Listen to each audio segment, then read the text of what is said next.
Good evening. Welcome to the July Mayor and City Council workshop and meeting, all wrapped up into one bundle of joy. We'll start with the pledge. I'll ask Mayor Pro Tem Foster to please lead us in the pledge. I pledge allegiance to the flag of the United States of America and to the republic for which it stands, one nation, under God, indivisible, with liberty and justice for all.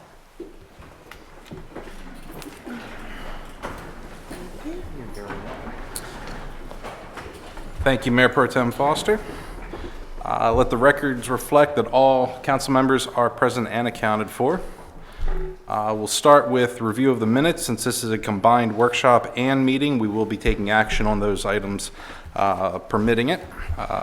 So review of the minutes, June 5th and June 10th regular meetings. Are there any, we'll start with a motion, then we'll discuss any amendments. I make a move to approve both sets of minutes. All right, do I have a second? Second. It's been moved and seconded. Is there any discussion or amendments for the review of the minutes? All right, if we're satisfied, all in favor of approving the minutes from June 5th and June 10th regular meetings, signify by saying aye. Aye. All opposed, say nay. They are approved. Next, we're going to open up a public hearing for Ordinance 07-2019, Amendment to the Taneytown Zoning Code. Does anyone wish to hear about that before we actually open the public hearing? Or is the council satisfied? All right. I will open the public hearing. Does anyone from the public have any comments they'd like to make regarding the amendment to Taneytown Zoning Code? Good evening. Please state your name. Yep. Yeah, my name's Clark Schaefer, 73 East Main Street, Westminster. I'm here on, I'm a lawyer representing a client, and that client is the contract purchaser of what's known as the old Sheets property, which is currently being pursued for alcoholic beverage packaged goods stores.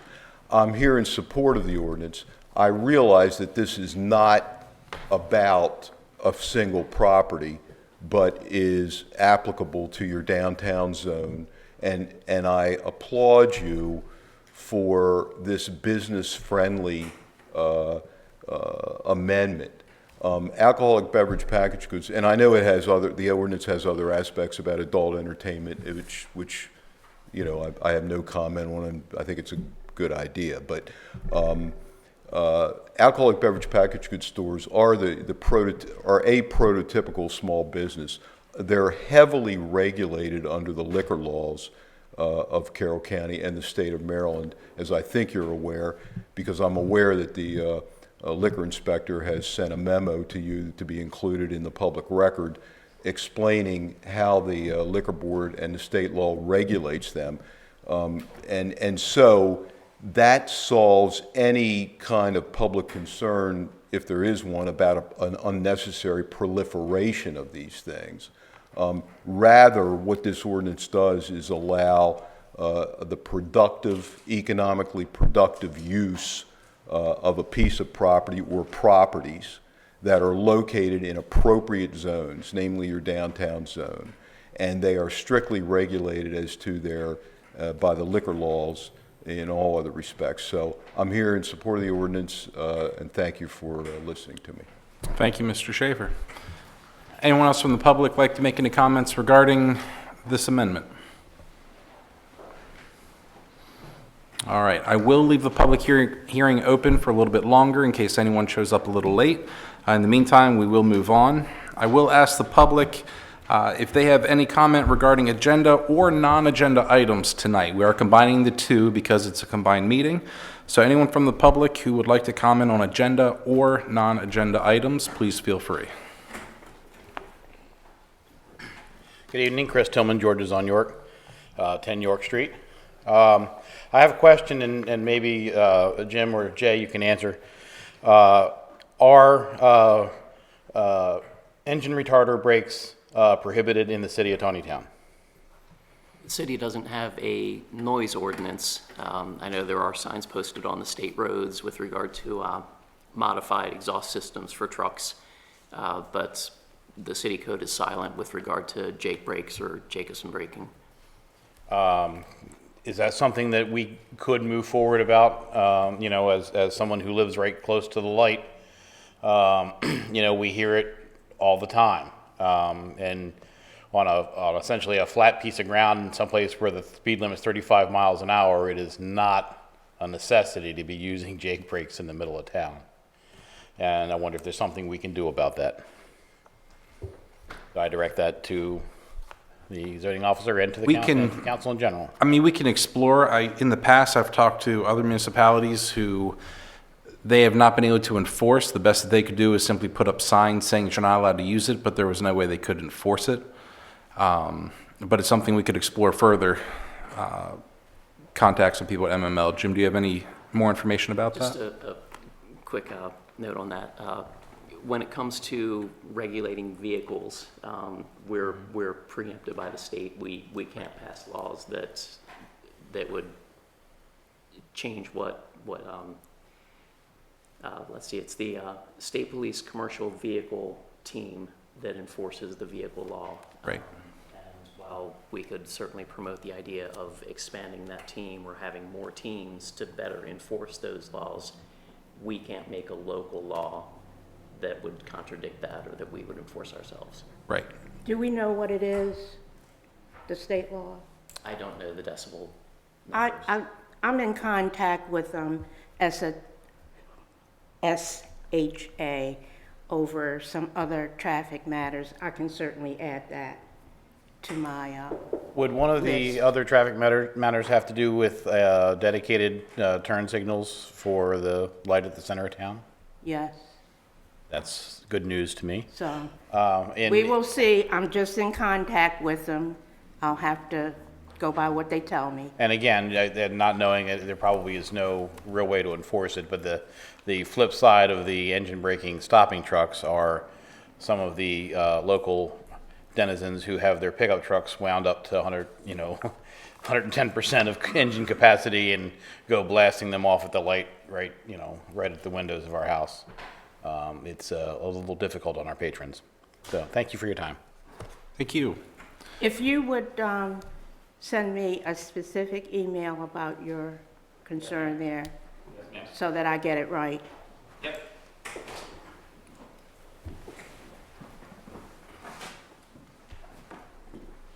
Mr. Schaefer teasing us with more. That's the...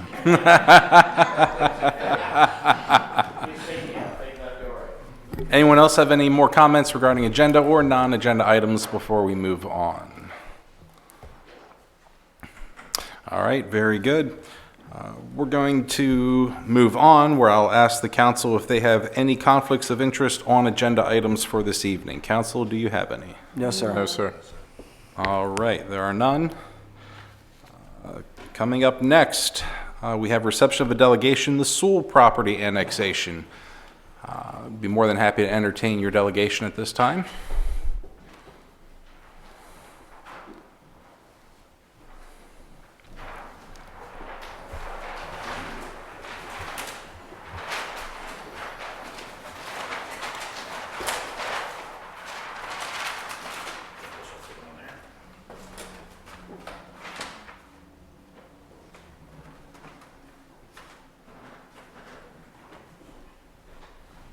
Thank you very much for allowing us to be here tonight. Marty Hackett with CLSI, engineering and land planning firm in Westminster, representing the Sewell family. Ronnie and Lori Sewell are here, along with Clark Schaefer. We're not planning on any adult stuff here tonight, so we're good. And also That's not Kevin true. Scott. It is age restricted. That's true, but it's PG rated.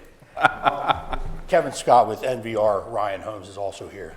And we're here to basically look at their farm as far as, if I may, and I will speak loud enough, I'm sure, to possibly bring this farm in as an annexation to the town, doing an active adult community that's very similar to like the Carol Vista product.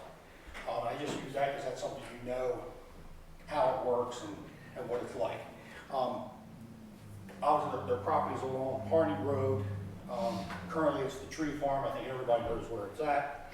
I've bought many trees there myself. Looking at basically doing a single-family attached and single-family detached dwelling, which is, again, similar to what you see out there in the build product.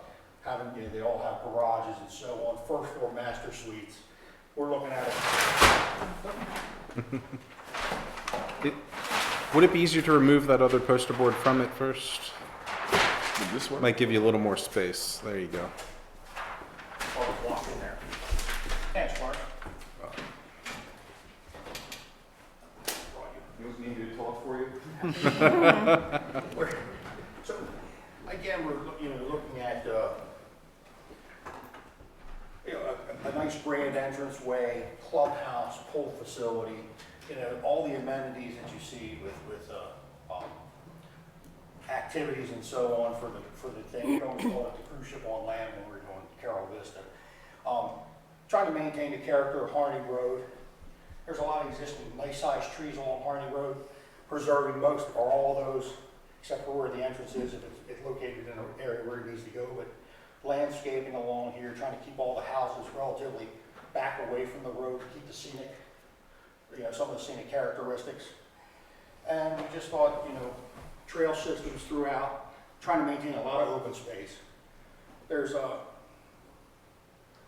obviously the main tributary down here, and then we have some other stems that come up into the site, stream buffers. So it maintains a lot of green space.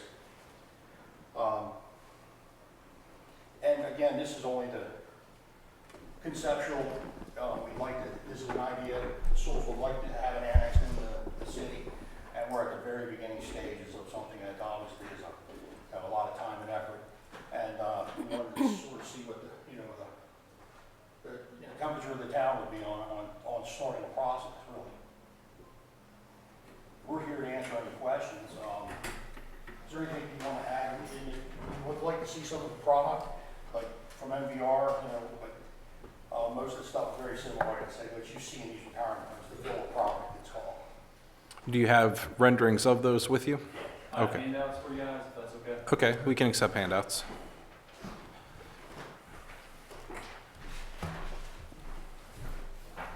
Thank you.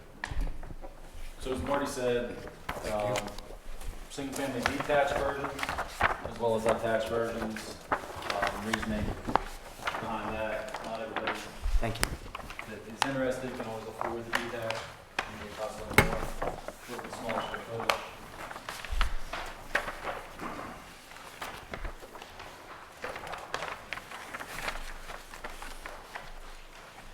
All right, and to the council, as you review, if you have questions, please feel free to let me know, and I can give you the floor to ask them. Marty, how many are you talking about? How many homes? Well, this plan, it shows 320 units total, so it's around 320. It would ultimately, a plan like this would come back in front of the town and do the community concept, community village concept, which is the same as Carol Vista went through the process. And a reminder, it's the same as Meads Crossing is also a community Correct. village.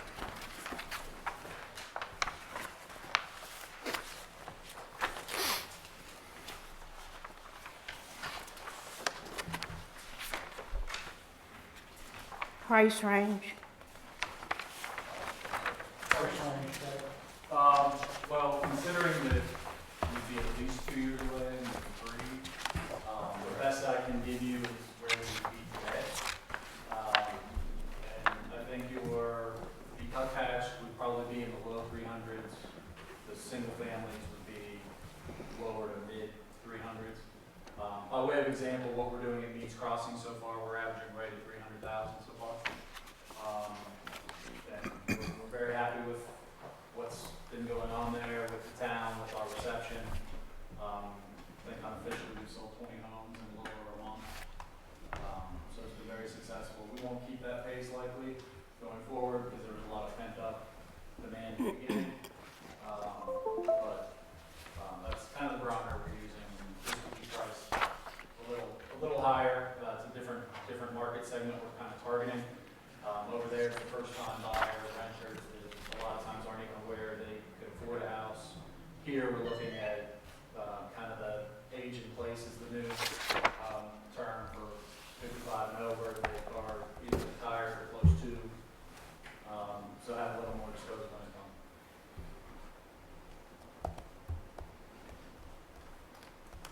All right, council, any additional questions for the Sewell party? So your thought is that you would be attracting new residents to town rather than attracting existing residents to move into this community? I think it would be a combination of both. But realistically, Taneytown is still a pretty small town by some of the comparable towns around. We would be pulling likely from Westminster, Baltimore County, Frederick a little bit, I think, to the west. But predominantly, depends your definition of local. Maybe Howard County too. Perhaps Howard County, which I also work in Howard, and this age-restricted concept is very popular. The baby boomer generation is very large, and there aren't a lot of these communities available right now, in Howard County especially. So I think we would see some pull from Howard as well. And is there a particular reason why the rural aspect or characteristic of the area is appealing for a project like this? Rural care, well, I think it speaks for itself. I mean, it's peaceful, it's quaint, especially someone that's coming from Baltimore County or Howard County. And I think the attractiveness for me to this is we provide a lot of facilities internal to the project. But at the same time, they're going to utilize all the services in Taneytown and the surrounding areas, because we're not doing any commercial, we're not doing any restaurants or shops or anything like that, but they will have their pool, their clubhouse for activities, for scheduled meetings. These folks are going to be, helping the local economy. And on that note, any thoughts about traffic flow, the maximum extent of the population that you would predict being in a community like this, or too soon to At say? this point, no. At this point, What ends up happening is the property right there, part of it, the one side zoned R10, the other side zoned R20, or medium density residential in the comp plan. So when you look at that from doing it as a single family, non-age restricted community, even though the density to do the amenities and the clubhouse and all that stuff, the density tends to be slightly higher than the conventional zoning, the traffic tends to be a little less when it's all said and done. These people are still, they're 55 and older, so I qualify next year, to have one. And I'm not gonna, I still work, and there's a lot of people that do, and you'll find so, but the thing is that when you're looking at traffic, and we have to go through that process. Like I said, we're at the very beginning stage. It's right. If the town's interested, we would certainly proceed forward with annexations and start the real talks and all that. So, but we obviously have to, we know we have to comply with all that stuff. I mean, are there any existing communities that are at least somewhat similar in nature to this that could potentially be used as an example? The existing community, would be Carol Vista. Carol Vista. Well, I mean, elsewhere, other than Carol Vista. And if not, that's okay. I was just curious. I mean, this is really Carol Vista Part 2. I mean, it's going to be very similar to that. It will be. There's some in other counties that, obviously Carol Vista is probably one of the largest and top senior resident or active adult communities in the county, that's for sure. Some of the other ones you'll find some have multifamily. There is one plant in Eldersburg that has 130 couple lots on it, or units. And again, because of the magnitude of the scale of that, that's only on 21 acres.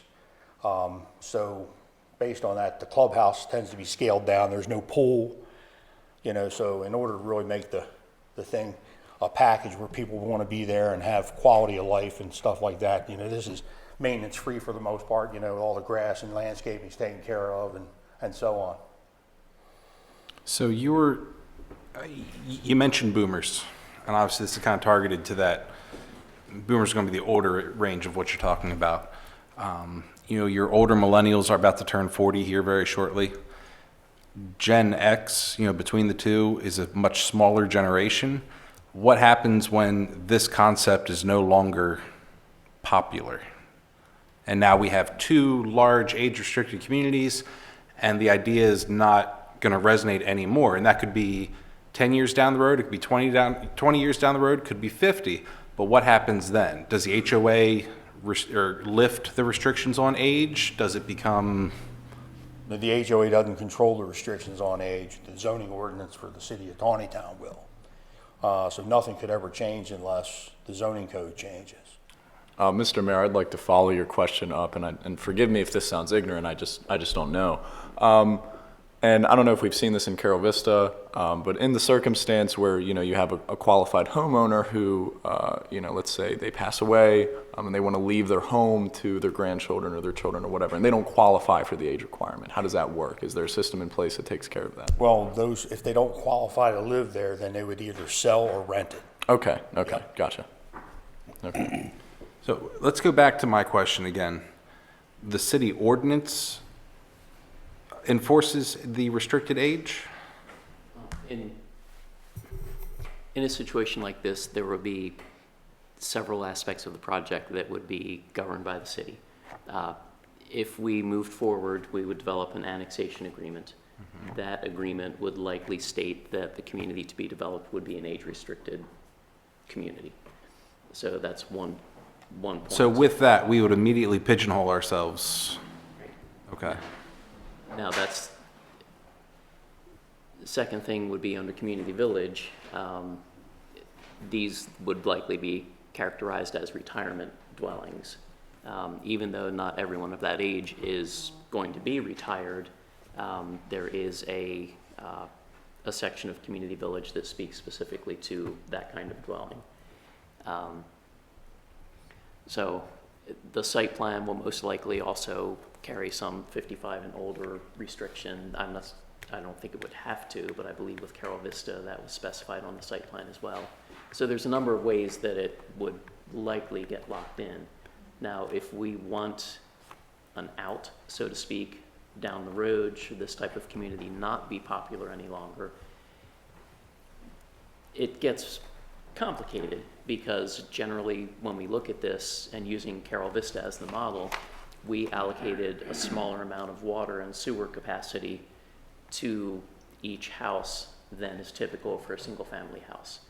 And those numbers have proven to be very true, that the usage is lower in that 55 and older community than in other communities through the city.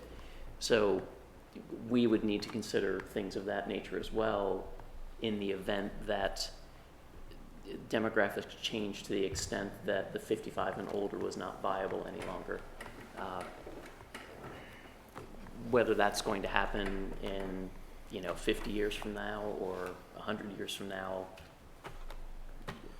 can't tell you, but Right. Well, I mean, one thing to keep in mind, for the council is Carol Vista is a great project, and it's serving us well and will continue to, and this could very well be a great project that serves us well in the same way. What we need to realize is at this point we're doubling down on this of what could be a trend, and that's something that we need to consider as generations move forward. We get into the smaller Gen X generation, and then millennials who are almost scared of owning a home. We're going to have now 2 of these developments that are restricted by age. Just something to keep in mind as we continue to explore this. And I have a question, if I might, following up on what both the mayor and Councilman Haynes had briefly referenced, but you had also referenced that if a homeowner becomes ill or has to or passes away, you said that they would have the ability to sell or to rent. And if they chose to go ahead and rent out a building or rent out a unit, what kinds of requirements would there be on that apart from age? I mean, would there be some kind of an income level that they would have to meet? Would be any minimum rental rate that they would have to meet?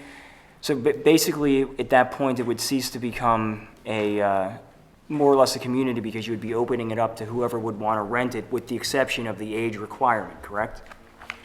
When you rent it, there is no age requirement. So there is no, okay. So then it wouldn't be an age-restricted Well- At community. least in Carol Vista. In Carol Vista. But would that be the case here? Hang on.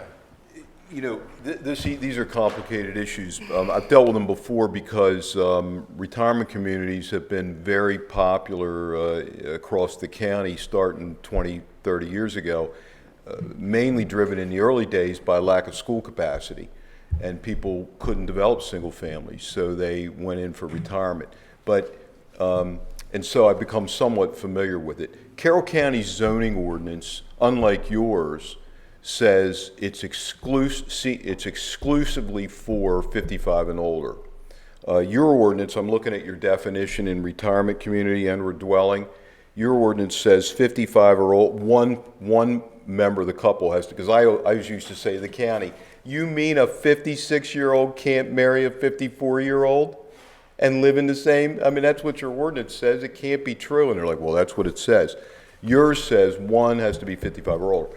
Now, that's totally separate from any rules that the development would have, you know, covenants. But yours would trump because zoning, you can't adopt covenants that are not allowed by the zoning ordinance. So there may be, and usually to complicate matters further, the federal government has passed regulations and laws, fair housing laws, because think of it this way. When you have a 55 and older community, you are by definition discriminating on the basis of age. Because you're telling people, hey, I'd like to buy that place. How old are you? I'm 50. No, we're discriminating against you. You can't buy.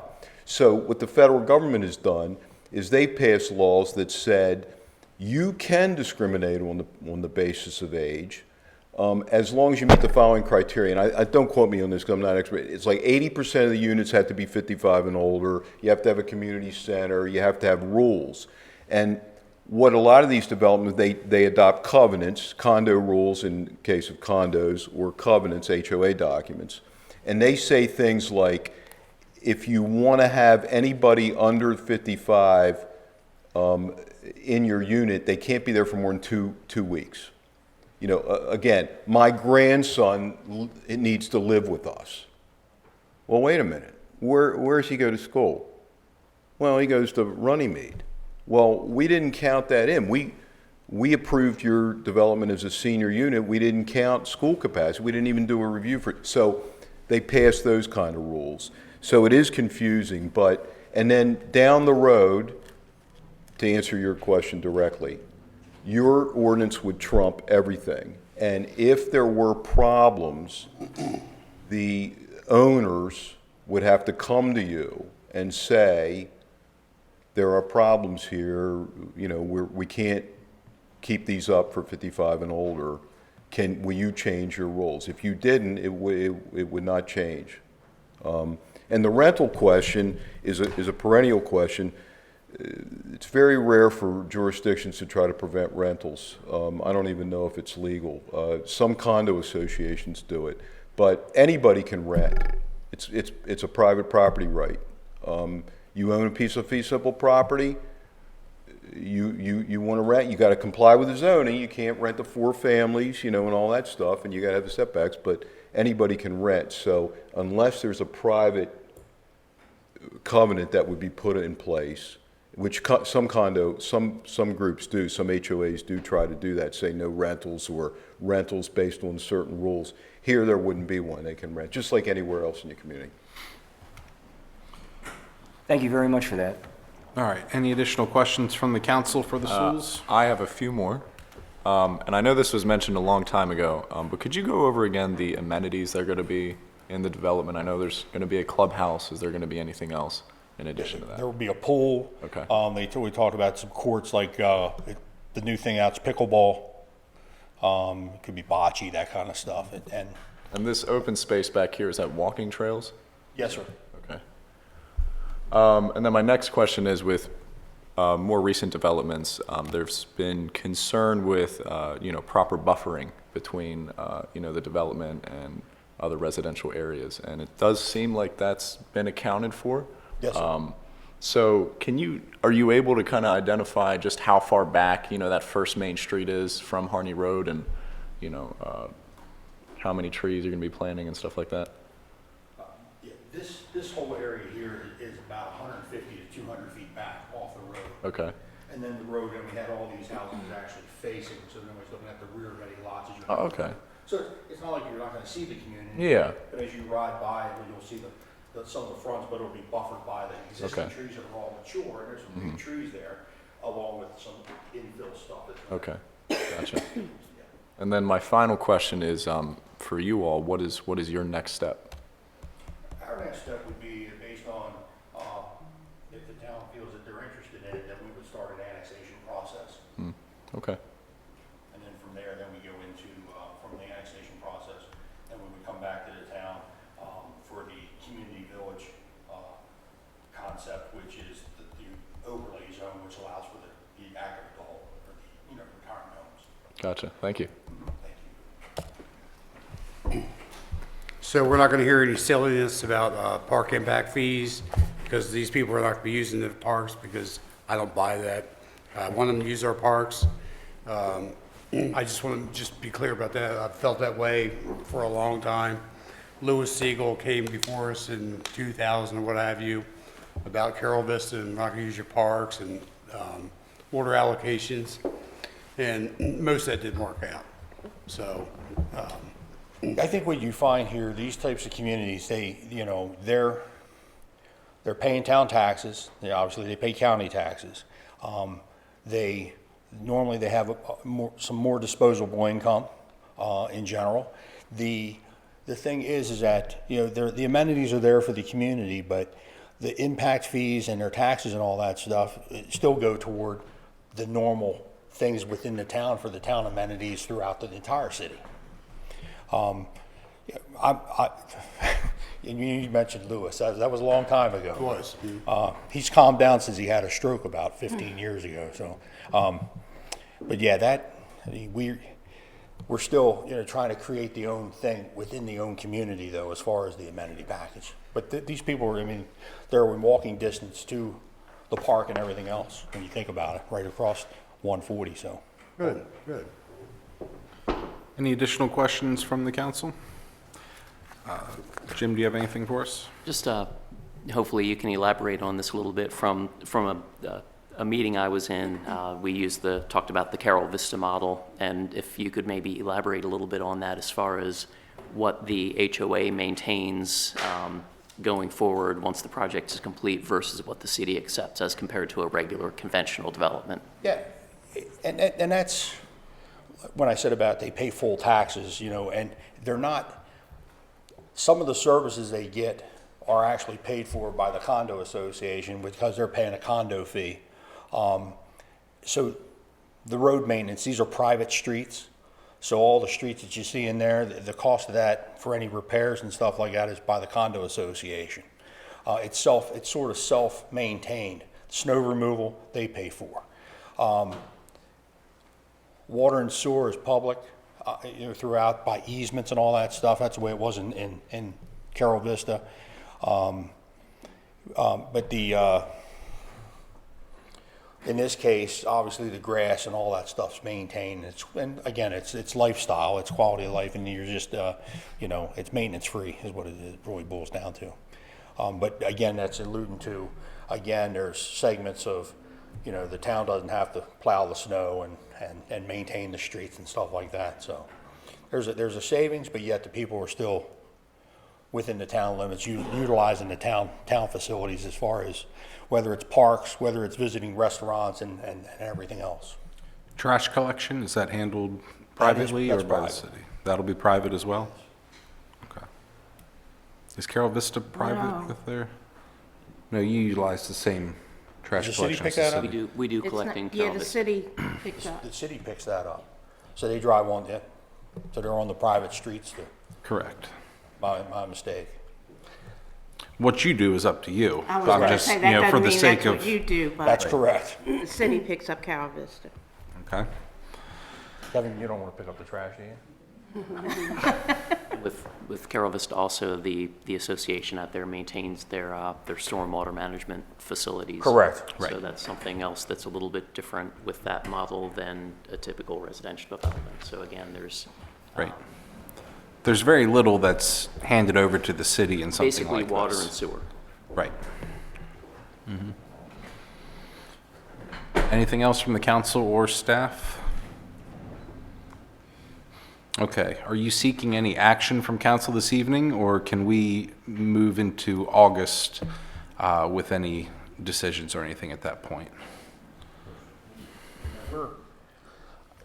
We'd like, ultimately, we wanted, like some sort of, You're looking for a Head blessing shake. for annexation, right? Annexation, Right.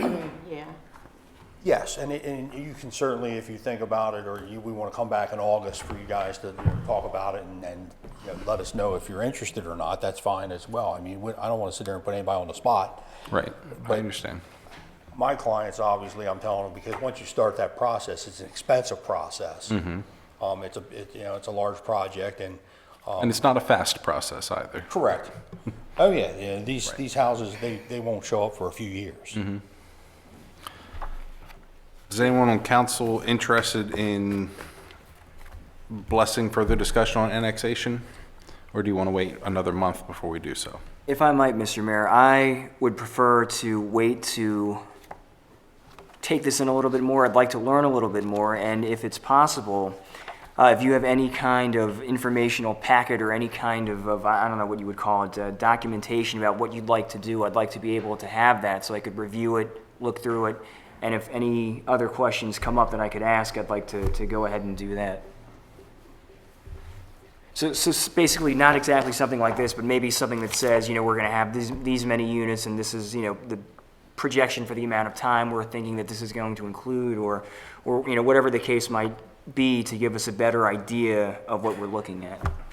Well, and a lot of those things are going to be kind of up in the air at this point. I mean, we're almost pre-concept right now. Very. Jay, you look like you have something. I think, let me frame what needs to happen, like what they should be asking for and what you can grant, because you really can't make a motion to do this. Right. And it wouldn't be appropriate if you even made a motion saying, we really want this to be annexed, let's go through the process and then we'll decide, because there's a whole public hearing process. What you really need to do is, you're going to direct staff to enter into negotiations for an annexation agreement.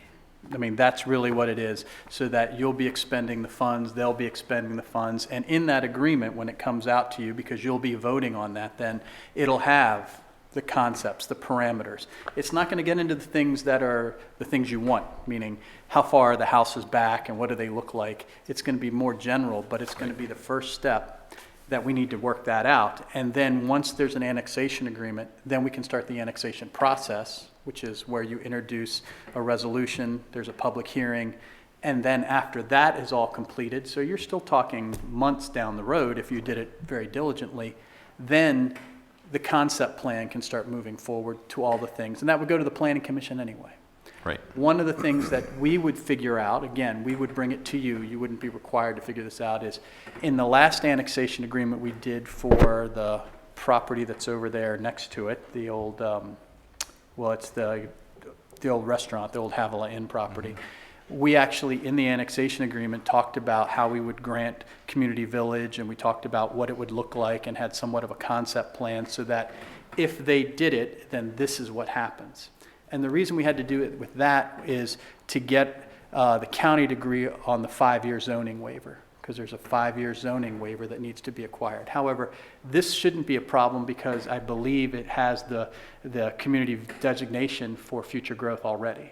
So the county should be okay with that. Correct. Actually, Jay, I think it's zoned R20. Right, It's so, currently zoned R20. so there shouldn't be a problem, Right. but you never know. Never know. So that, the long and short of it is, what you would really be making a consensus decision at your meeting whenever you decide to do this is, we want the staff to move forward in good faith negotiations to come up with an annexation agreement. Correct. So that's kind of what we're looking for tonight. I mean, we're not looking to annex them in next month. It's just whether we want to advise staff to move forward with, Start are a we process. interested in thinking about this? What is council's consensus on said things? I think that's a step in the right direction, because I mean, this type of conversation is very bare, and I think we want to see numbers and logistics and things like that. As Jay said, we can only get that if we direct staff to open up negotiations, so we can at least do that, I think. I think they've waited long enough. So I would say, yep. I agree. I'm sorry, I couldn't hear you. I didn't hear you, Jake. I think the schools have waited long enough. Oh, yeah. They've waited years for this. I don't see any reason to hold it up any longer. Yeah. You have anything additional to say, Councilman Bigliotti? I still would like a little more information. Even if I, consent to moving ahead with this, I want that information as fast as possible. Well, a lot of that, unfortunately, I'll tell you, won't be available as fast as possible. Well, for example, some of the things that were, I'm sorry? I said I think that you'll be kept in the loop as everything. Right.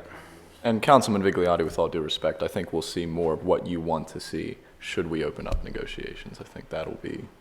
Right, well, there are a number of things this evening that I was surprised at. For example, when we learned that there were going to be 320 units. This was something I didn't know prior to, and that's the kind of stuff that I want a general idea of it, so that when people come and ask me, well, why did you begin, why did you consent to this process beginning?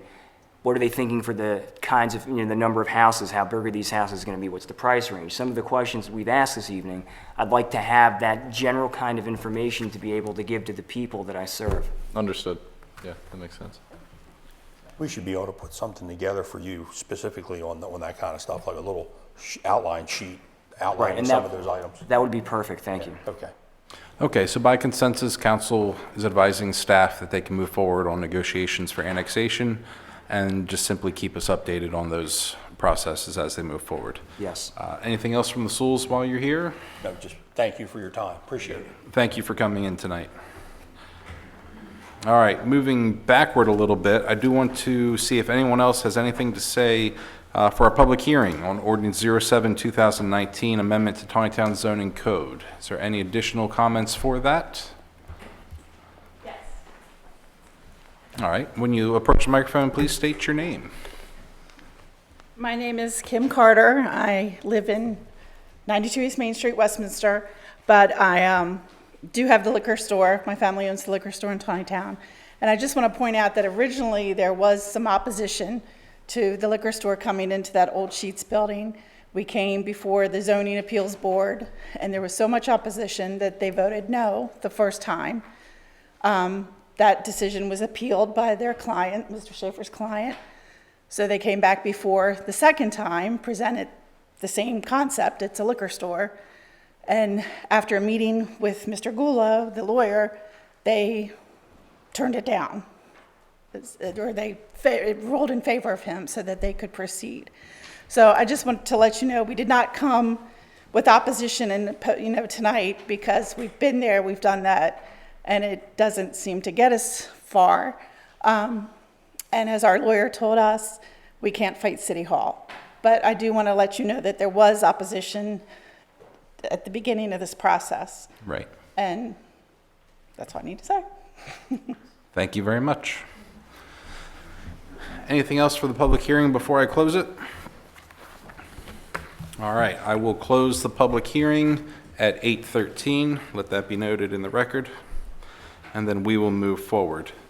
Up for adoption this evening is Ordinance 07-2019, the amendment to the Taneytown Zoning Code. I'll entertain a motion regarding that. Motion that we approve it? All right, it has been moved that we approve as presented. Is there a second? Second. And any discussion from the council? Very good. It's been moved and seconded that we approve Ordinance 07-2019, Amendment to Taneytown Zoning Code. All in favor signify by saying aye. Aye. All opposed say nay. And that has passed. Moving on, we have our monthly water allocations. This is Resolution 2019-08, the water allocation for July 2019. I'll entertain a motion. Motion to approve.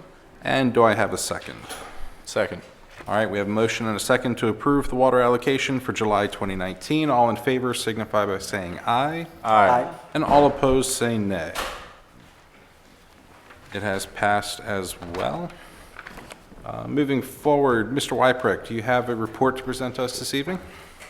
Sure, not a whole lot new this month. We obviously covered the Sewell annexation, no new news on the Syrian property, and obviously we just took care of the zoning ordinance.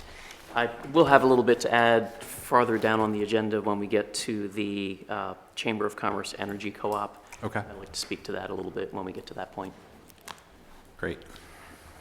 Anything else, sir? not unless there are questions I can field. Do we have questions for Mr. Wypret? Very good. Are there any questions on the departmental reports that were in your packet for the month?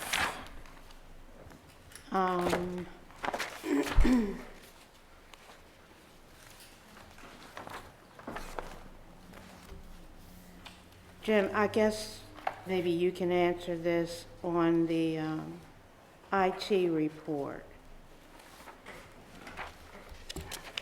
Number 7.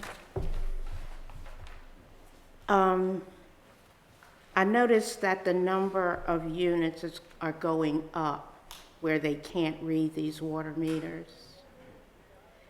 Is that units failing, or is that a carryover from before? I don't want to see us get back into that same rut of, Right. you know, these meters not being able to be read and people having issues with the water bill. But it seems to be going backwards, and I was wondering why. It is cumulative, but the numbers are increasing, so we can redouble our efforts on. Do we still put that notice on the water bill that we were doing at the time, that we need to get in to check your meter? Yes, but I'll also check and see if we're still doing the stickers, the door stickers. Exactly. That generated, people did not like coming home to the stickers on their door.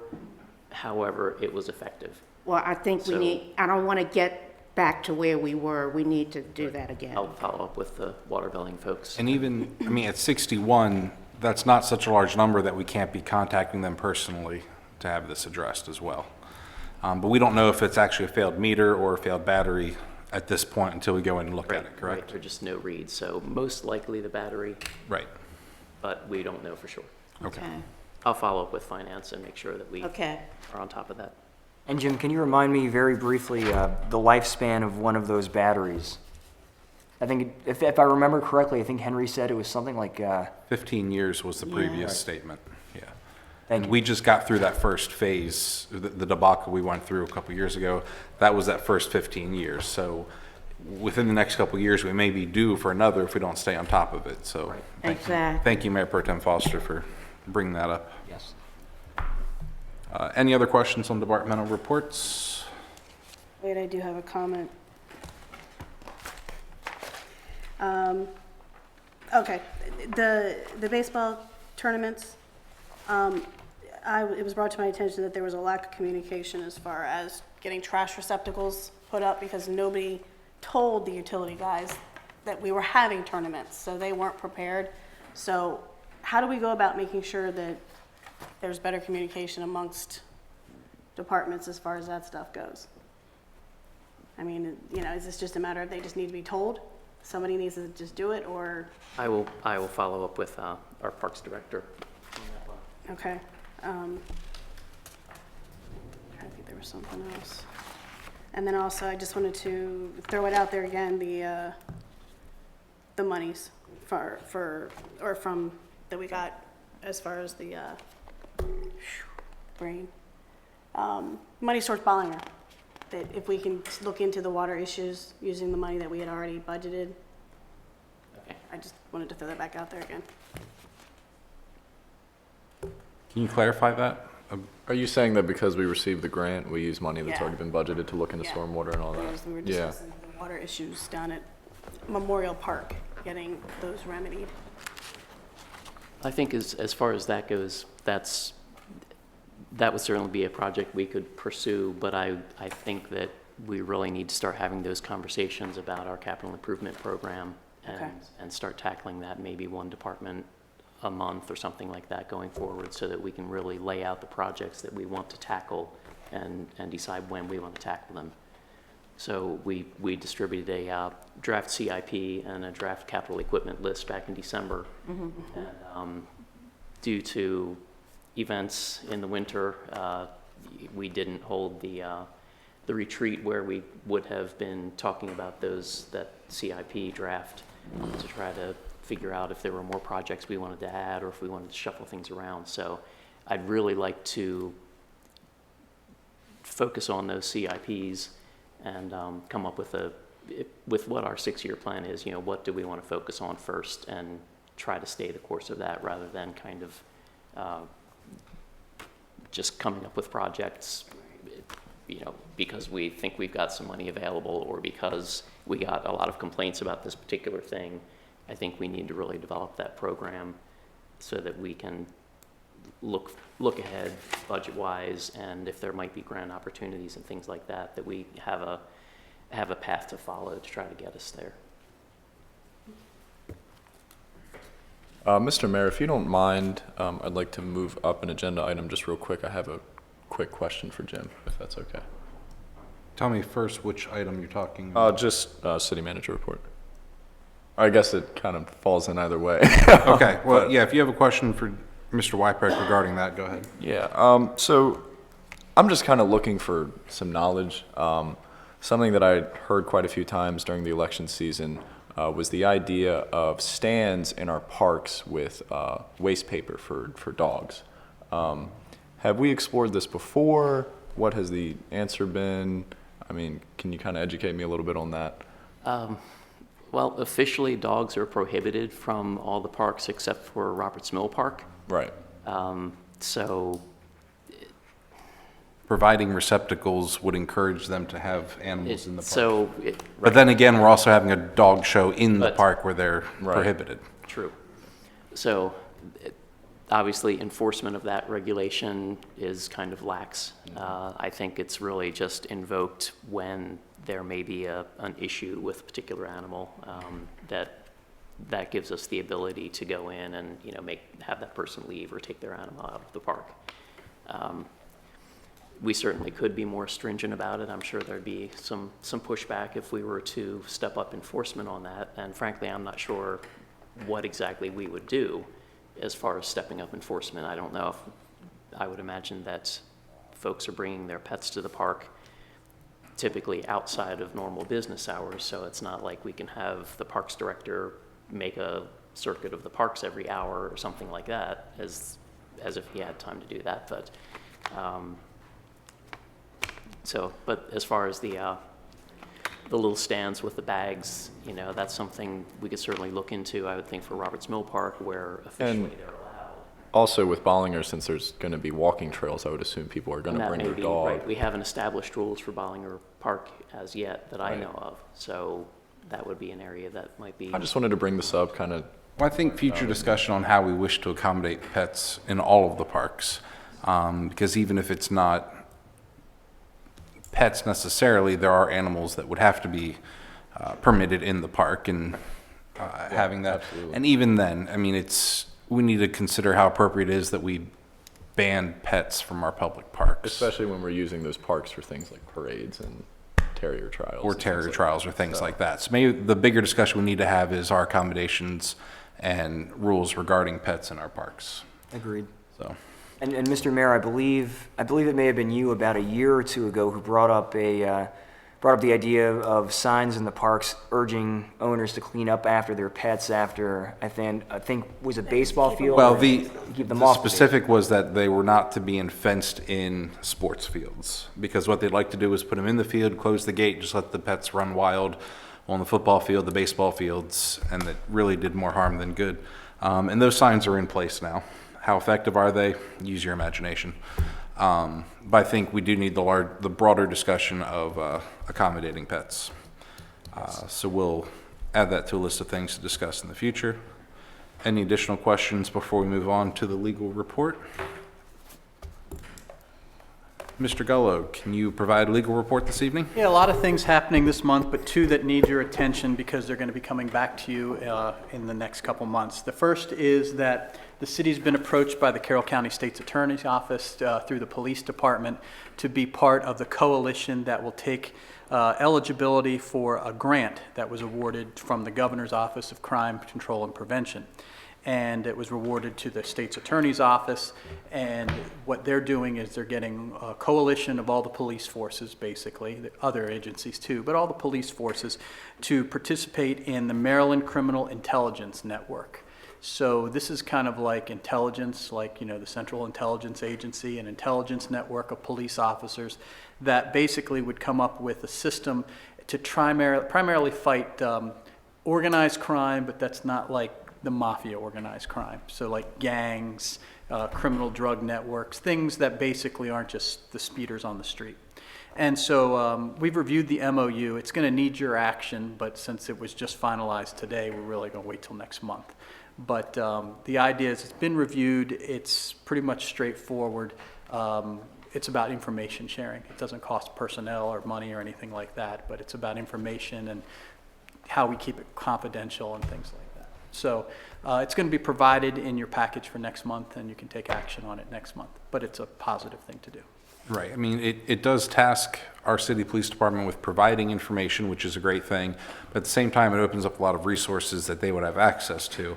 If they make an arrest and there's a certain symbol tattooed on someone's body, they would have that central database that they could access for that information. So we don't want to be the people that aren't doing it. So that's an important thing to remember. Okay, second item is more for your information, but as you know, the Frazier appeal that going to the Court of Appeals is going to be decided, or heard at least, it might not be decided then, but heard in October. The date's still up in the air, but it's in the October term. So there's a briefing schedule that has to happen where the appellant, which is the Fraziers, have to file a brief with the court and with us, and then the appellee, which is us, have an opportunity to respond, and then there's an opportunity for them to rebut. And that's typically about the argument that's going on. And the case is framed, meaning the issue is framed. It's not simple as to say who wins or loses, okay? Because we already know we won every time. But the Court of Appeals deals with issues, meaning the appellant has to frame an issue that it feels that the court should hear. And they did that when they asked for cert, when they asked for certiorari.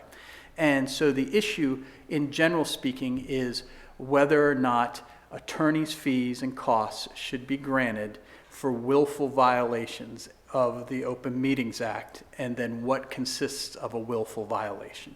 Because you recall, the argument they made is, if you're trained, you should know, so therefore if you make a violation, it's willful. So that's the logic train. Okay, so that has obviously not just importance to us about how our case is decided, but how the Court of Appeals decides this case sets the law of the land for Maryland. So it affects going forward everyone on that. You've heard that before where attorneys have stood up here and said, the Court of Appeals decided. Well, so this is a big deal. And it can't be treated lightly, even though that we have, said we've won several times over. You got to defend to your maximum extent every time. So that sets the background to this. What we, the city, are going to do, and we're going to get the mayor to do it for us, is we want the Maryland Municipal League to get involved through what's called an amicus brief. I'm throwing lots of Latin at you, but amicus is Latin for a friend of the court, okay? So an amicus brief is filed when a party that is not the plaintiff or the defendant feels that it's such an important case, either one way or the other, that they get involved and they file a brief that explains their position. And it's usually done on global issues like this. So you can imagine the way I framed the issue for you just now. The Maryland Municipal League would be very interested on behalf of its people, because all municipal governments, county governments, all those people would be affected by this decision, one way or the other, whichever way it happens. So there's a policy by which the Maryland Municipal League does this. It's just not something you write them a letter and say do it. You have to write them a letter, you pay a fee, there's an attorneys group that's selected that reviews the issue, then the Maryland Municipal League board or executive committee make a decision to say, hey, we want this to happen, and then the attorneys group that is selected, they actually write the brief. So it's not us. They write the brief and they file it. They also have a chance to argue it too, sometimes. All that being said, it requires the city to ask. And that's what we're saying is that, we want you to agree to do that. And we figured that's pretty an obvious thing that you'd want to do. And we're going to want the mayor to sign the letter once it's prepared to happen. So you don't necessarily have to take any action unless you're completely opposed to that, but this is in our best interest on behalf of our colleagues. It helps our case, but it's on behalf of municipal government too. So we're going to try to make the timelines necessary to make that happen. Are there any objections from the council on that course of action? This has my full support. I have no objections, but I'm just curious, are there any cons to the MML getting involved? It costs us $500, I think. Okay. That's it, yeah. That's a con. Yeah, right. I mean, yeah, it costs something, but no, there's no, Okay. they may not get involved. I mean, Right. there are cases where they haven't gotten involved, but you have to at least ask. Okay. All right. Okay. Hearing nothing else. And I don't have any other major items that need to be discussed tonight, and we'll pick up after, now the holidays are over, we'll pick up in August with the normal business. All right. Any questions for Jay from his legal report or other legal issues while we're there? All right, we shall move forward into our new business here. First up is the approval of the monthly financial report. Do I have a motion to approve? So moved. And do I have a second? Second. Very good. It's been moved and seconded to approve the monthly financial report. Any discussion? Very good. All in favor signify by saying aye. Aye. All opposed, say nay. Outstanding. Let's carry on to our accounts payable. I will again search for a motion to approve the accounts payable. So moved. And do I have a second? Second. It's been moved and seconded to approve the accounts payables. Any discussion? All in favor signify by saying aye. Aye. And all opposed, say nay. Very good. Moving on to item number 3, Chamber of Commerce Energy Co-op. I'm going to throw that over to Mr. Wyprek for some information on that. Okay. This is item number 4 in the Department of Public Works report this month. So we have a contract for energy through the Chamber of Commerce. That's how we got started with this, through CQI. We realize significant savings by using them. They're basically our broker for electricity. Barry, Kevin Smeek, and I, our Treasurer, Public Works Director, and myself met with CQI last month, and they have offered to extend our contract. We still have another year in the contract, but there are some regulatory changes that are going to affect the industry, and it is anticipated that costs are going to increase dramatically. If we are under contract by August, we have the ability to avoid some ancillary charges and benefit from rates closer to what we have now. Rates, unfortunately, change very frequently. So we don't have a rate today that we can provide for you that is going to be good a week from now.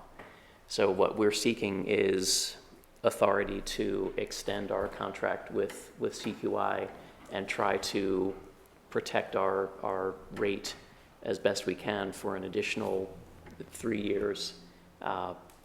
Rather, our current contract is up in a year.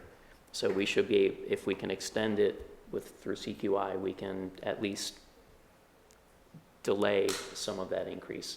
It's coming, but we can delay it a little bit more if we can extend the contract. Are there any amendments to the contract right now, or are we just looking to extend it as it is? It would have new rates Right. added in, but otherwise it would be as is, just extending the time period. Okay. Out of curiosity, when you say 3 years, is that including the year that we still have, or is that on top of the year that we already have still? So it's 4 years? And that I'm gonna. Okay, I was just wondering. Okay. We have CQI had just contacted us this afternoon asking if we could meet them on Wednesday, where they'll share Extend all the kinda current. sounds like 4 years, but you can't be sure. Right. Okay. I can clarify that tomorrow Yeah. and email everybody. But the meeting is hopefully going to be held on Wednesday, where we'll get all the rate detail. And Are apparently they expecting you to sign when you have that meeting, or? apparently rates are good for an 18-hour window. So what we're looking for is to be able to meet with them, evaluate the rates with the Treasurer and Public Works Director, and lock it in if the rates look to be advantageous for us. On that, I'd like to entertain a motion to give city staff discretion to sign that if they find the rates are to their liking. I'll make that motion. All right, do I have a second on that motion? Second. All right, it's been moved and seconded to give city staff discretion on signing that agreement. Any discussion further on that? Just Now, to, no, good, Diane, please go ahead. Go ahead. Now, Jim, what's going to be the process if you enter into this and you decide they're too much? Then you got to start searching for other? Or do you have something in mind? If we decide not to Yeah. extend, we're still under contract You with got CQI 1 for a year. year. Yeah. Right. But we're So gonna need during to- that period, you would Right, look? we would Okay. need to start shopping. So, but Uh, I And- anticipate that what they are gonna put on the table for us is probably gonna be Very competitive. And a better deal than what we're likely to find on our own. Okay. I'm just wondering, what do you have at this point to compare it to? We have, right, our current bills that are not through, all of our electric is not through CQI. Okay, okay. So So we you have do other have- rates that we can compare it to. Yes. Okay. Councilman Bigliotti, did you have a Yes. question? And Jim, it's completely okay if you don't know the answer to this. I'd certainly like to find out about it. If by delaying this or extending it for 3 years, that doesn't mean that we're going to be hit with, say twice as many fees when that 3 years is up. Like, just because we're delaying it doesn't mean that we're not going to get hit twice as hard or something. And Understood. That's a good point. I'll make sure that we investigate that before we move forward. thank you very much. Thank you. I'm good. Okay, if there are any additional concerns that you have that may pop up tonight, tomorrow, please direct them to Mr. Wyprecht for his consideration or answers. Otherwise, all in favor of the motion on the floor, please signify by saying aye. Aye. Those opposed say nay. Very good. Mr. Wyprecht, you have your marching orders then? Very good. Thank you. Thank you. All right. Up next, City Manager Search Allowance. Mayor Pro Tem Foster and I met with David Deutsch, who was discussed late last year, early this year, that's how the council would move forward with the city manager search. He provided us with a proposal on how this will go, and then also a schedule of fees.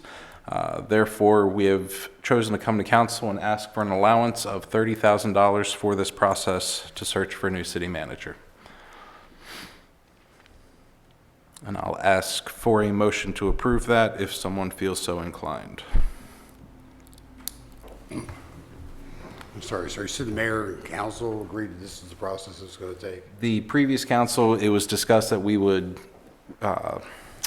contract the services of essentially a headhunter. David Deutsch is one who's done work for Westminster, and I think he did some work for Sykesville as well as other municipalities around the state.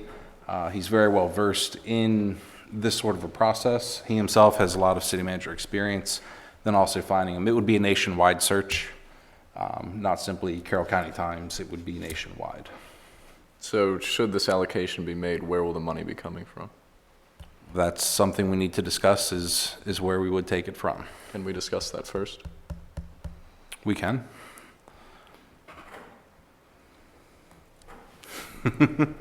Who would like to speak to that at this point?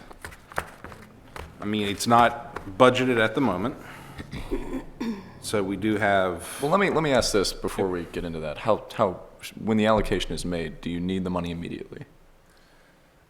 we would like to begin the search as soon as possible. Now, he is out of the country until July 11th, I believe. You said there's a schedule of fees, so, obviously you're not spending it all at once, but the first fee, for example, how soon is that? I'll get you that information while we discuss further. Okay, thank you. Mr. Mayor, under this plan, who's making the decision to hire the city manager? Well, the decision will ultimately be made by council from my nomination. Mayor Pro Tem Foster will be working very closely with me on that process, the interviews and all of those things before it comes to the council. Mayor Pro Tem Foster, if you have anything to add. Maybe it would be helpful to share with the council the entire proposal that we have that lays out exactly what Mr. Deutsch will do, how the process will work. I think that There are some changes to that we need to make before, remember, we had some changes we wanted to request of that before we True. did that. So he's not in the country right now Well, to he's make not even those. here now, Right. so it's not gonna start until he gets back. Correct. Well, But the changes were minor. We can share the process with the council, how it will work. That's correct. Let me just pull it up here real quick. And on the note of the fee, the $35,000. 30,000. 30,000, I'm sorry. So the $30,000 request, how is that comparable to, I mean, what is that Well, in let me- comparison to other? Let me share with you what that would cover. That's why I want you to Yeah. share with them. So what The that would entire cover process. is, let's pull this up. Their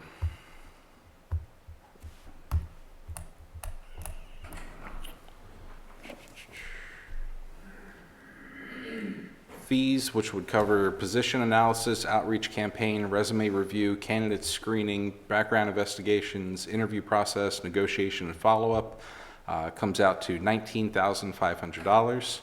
There are also expenses for consultant travel, lodging and per diem, correspondence, advertising, research, things like that, around $5,000. And then we add a little bit extra in case there's a candidate that we felt the need to bring in who may not be local for an interview. So this is just payment for the labor of consulting?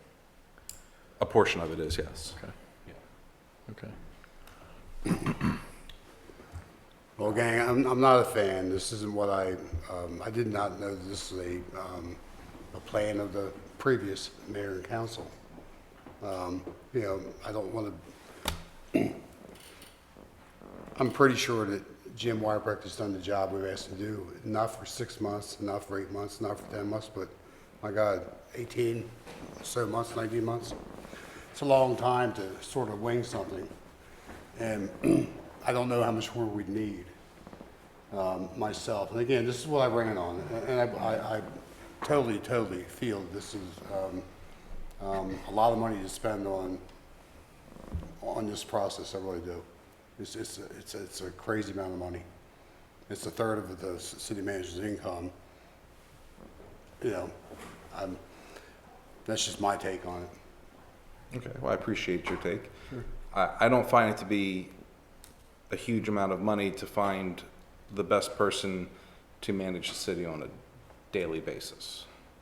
I mean, we are looking for a very specific thing that we want for the city. Something that we do have to be prepared for, however, is the circumstance in which we spend this $30,000, and then after a thorough search of candidates, what if we end up hiring Jim? Then that's what we find. If we find that he is the best qualified, then we have the answer to the question. But it is our duty for the city to make sure that we are 100% sure that who we hire is the best person for the city. I understand. I think if we rob ourselves of that search to find that person and having someone with the experience to help us do so, Right. because we don't have the time or resources to do what Mr. Deutsch can do. Right. This is what he does. When it comes to conducting interviews, I want to assume that you and Mayor Pro Tem Foster will also be involved in every single interview. That's correct, Yeah. yes. To what extent is council involved during that process? I understand that a nomination will You'll be made. receive a nomination. Okay. So prior to that, will we also be kept in the loop with resumes and applications and things like that, or no? Not so No. much, no. That's what he does. Correct. Okay. And if I may say so on the record as well, you know, alluding to what I had asked before about whether or not the $30,000 is comparable, I, you know, myself also expressed concern about, you know, the amount of money. I understand that there's a process involved. I understand that we want to try to find the best possible candidate for this job. I mean, it's no secret that, you know, I believe that Jim has my support. I think he's done a very good job for the last, you know, year and a half, 2 years that we've had him. Yeah, I personally, I really don't feel that, $30,000 is an amount worth spending in pursuit of this at this point. I mean, the city has been functioning very well under Jim. We've been getting along very well. And then I personally, I really don't see the need to pursue this. Councilmember Fuller, I'd like to know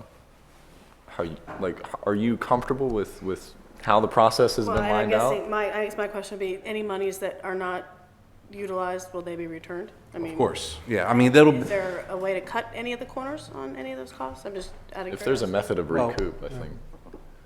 in terms of money paid to him, it's going to be based on invoices. He'll submit invoices for what they do, expenses as they go on. Any extra that we may need to bring in applicants, we'll try to do is hopefully avoid, but keep as inexpensive as possible to make that happen. Obviously trying to utilize things like video conferencing or something like that for interviews, or taking the step, if they are particularly great and they're not local, then it is intelligent to bring them here to actually let them see the city and answer our questions face to face. But again, Mr. Mayor, that process will be done by you and Mayor Pro Tem, correct? And the consultant, yes. Okay. Does the city manager still serve the pleasure of the mayor and council? Yes. Okay, then I think we should be part of who is interviewed. I'm a hiring manager. I've got 30 years in the big C, I understand. and I do it very well. I understand. Sometimes I get bamboozled, but it happens. But normally it's who has the institutional knowledge. That's a huge impact. That's a hit the ground running. It's not Jim's, I don't want to embarrass you, Jim, but at the last city council meeting, Jim responded to a zoning question. That was so in-depth that I don't care who you bring in here, a PhD in zoning. They would not be able to walk through and get that task accomplished correctly and to the best knowledge of, in my opinion, this mayor and council. I think we got a very strong candidate in our room. Oh, I mean, no one's denying his zoning knowledge. I'm talking about the whole, how about zoning and being city manager? Or that's two different things there. That's I why. understand that. Right. I just think it's a lot unusual that mayor and council made that kind of decision rolling forward, knowing that there was an election going to be in May. Well, and that's why it was problem. decided to wait until after the election to begin that process. The process that was agreed upon before, not the process of hiring city manager. That's two. Both. Well, it was both. It was decided at the time that we would meet with Mr. Deutsch and discuss his services. If we decided to go forward, then we would come to council for approval to do so. So that's why we met with him, we got his fees, and we're here to discuss accordingly. And so I'm asking that we move forward with that. I believe Mayor Pro Tem Foster is in agreement with that. Am I correct? Yes. Thank you, ma'am. Mr. Mayor, I'd like to suggest that once the other members of council have received the process that Mr. Deutsch outlined for you all, if we're able to kind of digest that and then maybe move on this in August, I think that'd be a much more amicable way to go about this. In addition to that, I think there are some objections to the minimal extent in which council is involved. I mean, this is a very senior position of staff, and so I do hear Councilman Hale when he says that he'd like to see a little more involvement from the council, and I think at the very least being kept in the loop of who's applied and what resumes have been submitted. I understand the point that, that's Mr. Deutsch's job, but, I think that there's, a little more that could be done, so. Mayor Pro Tem Foster, would you like to address that? So we discussed it at quite length, quite frankly. You don't hire a headhunter to do the work yourself. And that's what Mr. Deutsch is. Okay. He will do the work that we don't have time or resources or expertise to do. Okay. He will present us with the best qualified, of which the mayor and I will look at and bring forward to council. Okay. Something else I want to say specifically. Oh, I'm sorry. Go ahead. I'm sorry. Okay, we're doing a nationwide search. Right. We don't have time for the 5 of us to weed through 100 applications. You're right. and start nitpicking, well, I like this, I don't like that. I mean, we just don't have time for that. Yeah. Mr. Dorch has presented us with a timetable. That's correct, isn't it? He estimates Yeah, approximately yeah, 4 months. 4 months for this, for the entire process. Like the mayor said, this is a process we agreed on. We agreed to move forward with. To explore. To explore on the last council. And then, after the council was seated, to move forward, Okay. which is what we're doing. Okay.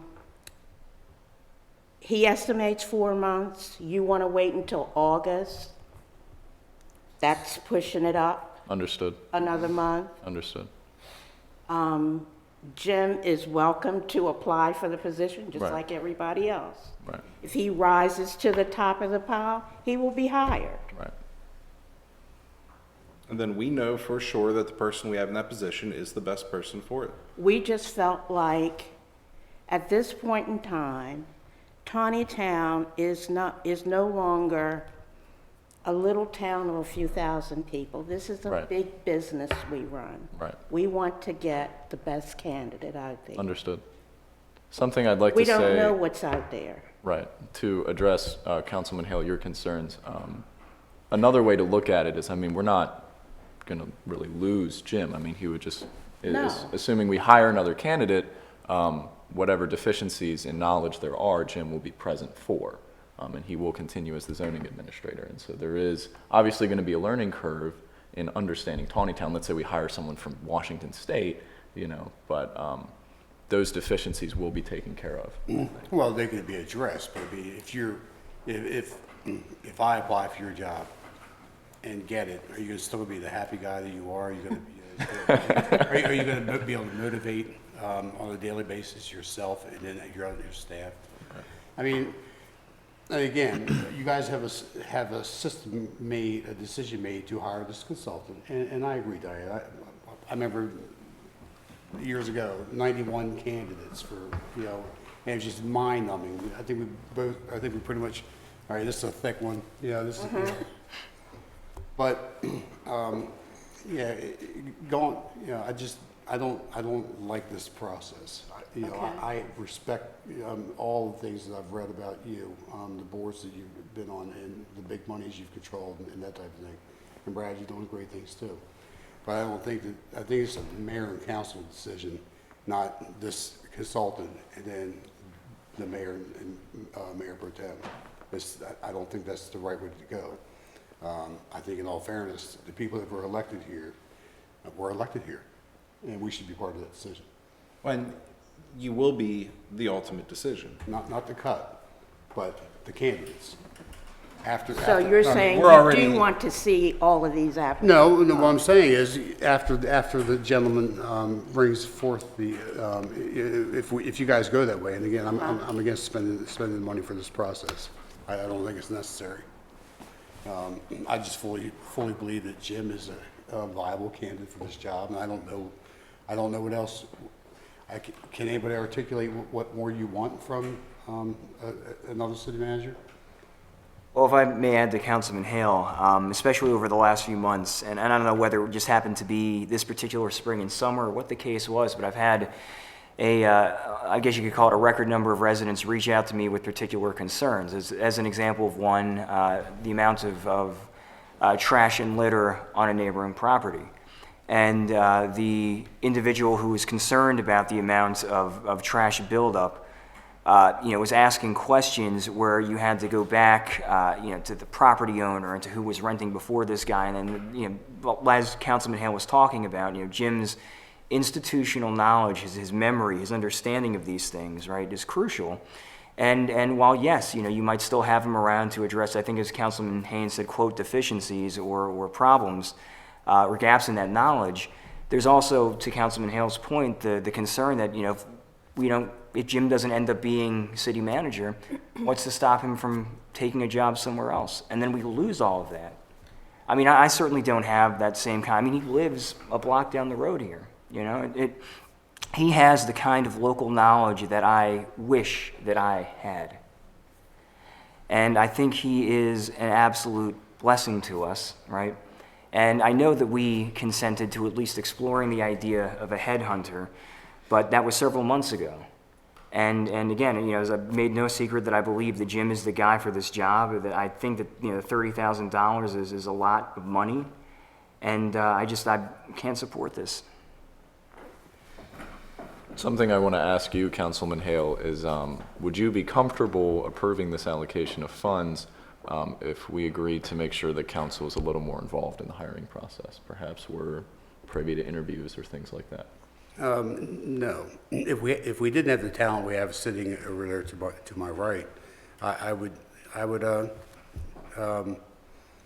just think Jim's a viable candidate, and I don't think that we need to spend $30,000. I love Diane. I love the idea that we're not going through. I mean, I'm not kidding you. That one time, I believe it's 91 resumes and people from all over the nation. And in that process of hiring strangers, 3 in quick succession did not work out, to the detriment of the city. Huge, huge. We lost other employees because we went outside the box, and that's, you know. I do want to offer a flip side to this.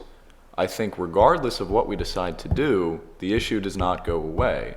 Because if, let's say, in a scenario where we just decide unanimously to approve Mr. Wyprecht as city manager, we have to hire another zoning administrator. And I mean, would we not want to go through a similar process that we're going through now? No. Okay. That wouldn't be a national No. search. Okay. Because that's a little more specific to the region, if not the state specifically, Okay. in terms of those things. Understood. Right. I maintain this is the appropriate process we need to take for this position. Well, and all right, I'll just throw it out there. I'm not saying I don't think Jim isn't the best person for it, but I think we're setting a precedence that we really need to stick with a way to do this. And so, and I'm not saying, even if it were what, 24,500 if we don't need the extra whatever, split into 4 months, it's $6,000. I can make that if I work my ass off. He's doing a job. Right. He's doing a job. He's finding the best candidates. It serves a purpose. I think we owe it to the town Absolutely. to follow through with doing our due diligence. You know, and I'm not saying that I wouldn't be interested in seeing, say, you know, the top 5, just to see what we got, just to see who showed up for the job. And again, I'm not saying that Jim's not the best, but to me, it would make Jim feel better to know that, instead of thinking that we just said, we've got Jim, let's just stick with Jim. You know, and I do, the money is it's a little higher than I expected. It's a little lower than I expected, Well- actually.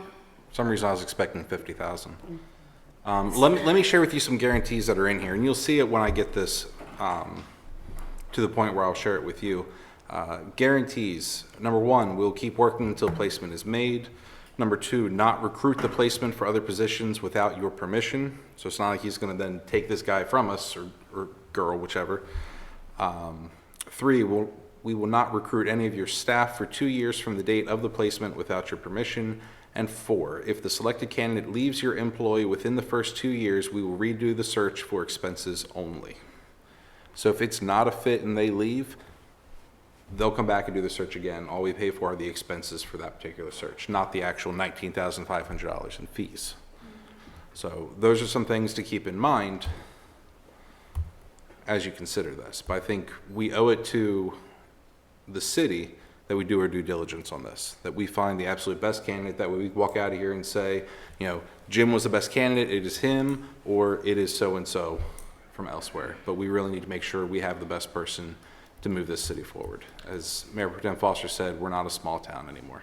To echo the mayor's words and to echo your words, Councilwoman Fuller, I think I understand that this is, you know, a tough dollar amount to bite, and I do still want to have a discussion about where that money is coming from, because I think that's important. But what will the perception be if we don't open up this process? That's not going to help the narrative on the streets that there's a good old boys network. If we don't open up the hiring process, if we're not transparent about this, and if we don't, you know, take into, you know, just go through the general run like we would with any other staff position. Well, sir, my thing is this. It's not like Jim's a 3-year employee. He left big business to come here because he believed in the city. I don't know Jim's middle name or his favorite color, but what I do know is this, I don't worry about the city, with respect to the job that he does. And I agree, we need to give the city the best city manager, possible. But I think we're $30,000 to the good. I think we've already found them. So with respect to what the citizens think, that's important. When I was out campaigning, I asked every question you could think of. You know, I had a big hill to run up. You know, I had 3 members of the city council endorsing you and another gentleman, and all good candidates. But I had to ask the questions, you know, and I interviewed city staff, a lot of city staff, talked to them, what's good, what's bad. I'm not hearing many things about the boss being a bad guy. He's not soft either. When I get a planning and zoning book, when I started that back in September of last year, it had Jim's touch all over it. I mean, it's just Jim, your staff puts together the nicest stuff. Well, it's all there. It's everything you need. You can just walk in there, brand new off the street like Barry did, and just open the folder, just like these books right here. So again, it's not about finding the best city manager. I think we have a super candidate right here in our room, period. And Councilman Haynes, to your point, it wouldn't be just a closed process. We wouldn't just be, well, we're not even going to advertise for the position. If I'm correct, we will be advertising for the position regardless as to the headhunter, right?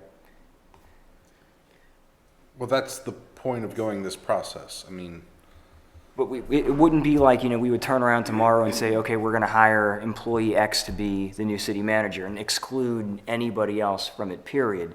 You would still be taking in applications. I believe you said you had 91 applications from last So year. you mean if the council decides we're not going to do this, you're saying then we would advertise? Right. Then you got our limited staff and resources doing the work. And I think it's the difference between putting the bid out in our neighborhood as opposed to nationwide. in a Right. bigger venue.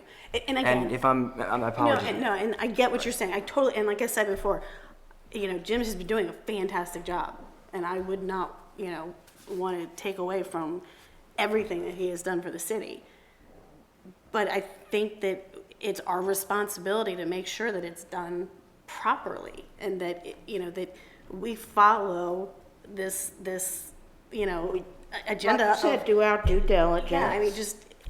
To get the best candidate that we can. And it might be Jim. There's a very good chance. We may only get, 3 people, God You'll forbid, get that more than apply 3, but, for yeah. whatever reason. But, it would be up to us to make sure that we put it out there the best way that we can, just to serve everyone. That's an approach, sure. But, just one more thing. You gotta worry about the other employees. Years ago, we got for our police officers retirement, huge tenure for the next decade. I don't know that we lost, but maybe an officer or 2. Then we got our city employees retirement. Guess what? Can't get rid of them. They're here. A lot of our employees have retired, and it's a good thing. All right. I don't have retirement at my organization. All right. Myself, there's some other things, but we don't have retirement per se. I believe in it as an American experience. But also, what do we say to our other employees that have time here? Don't hang around here, because here's what's going to happen. We're going to spend $30,000 of money to look for the boss's job. We have to think about the other employees here too. Well, That's huge. no, right, but I don't think we're telling them. I feel like that's we're a not stretch. We're not I was gonna say, replacing we don't him. have that many positions that we would be at that level. And maybe so. It's when you look at other departments like Public Works or even the police department where there is almost a chain of command. You have an assistant director of Public Works, things like that. We don't have that for city manager. City manager is something where, there are degrees in this sort of a job. It's a specialized thing. And I'm not saying that Mr. Wyprak doesn't have advantages in that position. He is filling that void for us while still being our zoning administrator. It's not, that he was, the assistant city manager and he was going to ascend the throne once it became available. It's a very different position. That's why we need to handle it differently. This is essentially, one of the 2 most important staff positions in the city. And we need to make sure that we can walk out of here and say, we did the best we could in finding the best person for this job. And the nomination that I bring you will be what I believe, and Mayor Pro Tem Foster will be in agreement with me, that is the best person for this job. Whether it's Jim or whether it's someone from Nevada or Alaska. It's whatever. Or down the street, as Or Mr. down Dorch the said. A follow-up question to that. Is there any difference in cost in the circumstance that council does not agree with the nomination for whatever reason? Well, they're going to continue the search until we hire somebody. Okay. So I want to have that conversation about cost and where that money is going to come from. I mean, are we going to take this out of our savings? I mean, what? Well, yeah, I mean, essentially, it's not in the budget, so we'll come out of our savings. And Yeah. $30,000 is a very small amount out of it. At this point, you've just started the fiscal year, so I don't have the budget in front of me. Put another But I would line think you would be looking at mayor and council professional services Right. as the line item this would come from.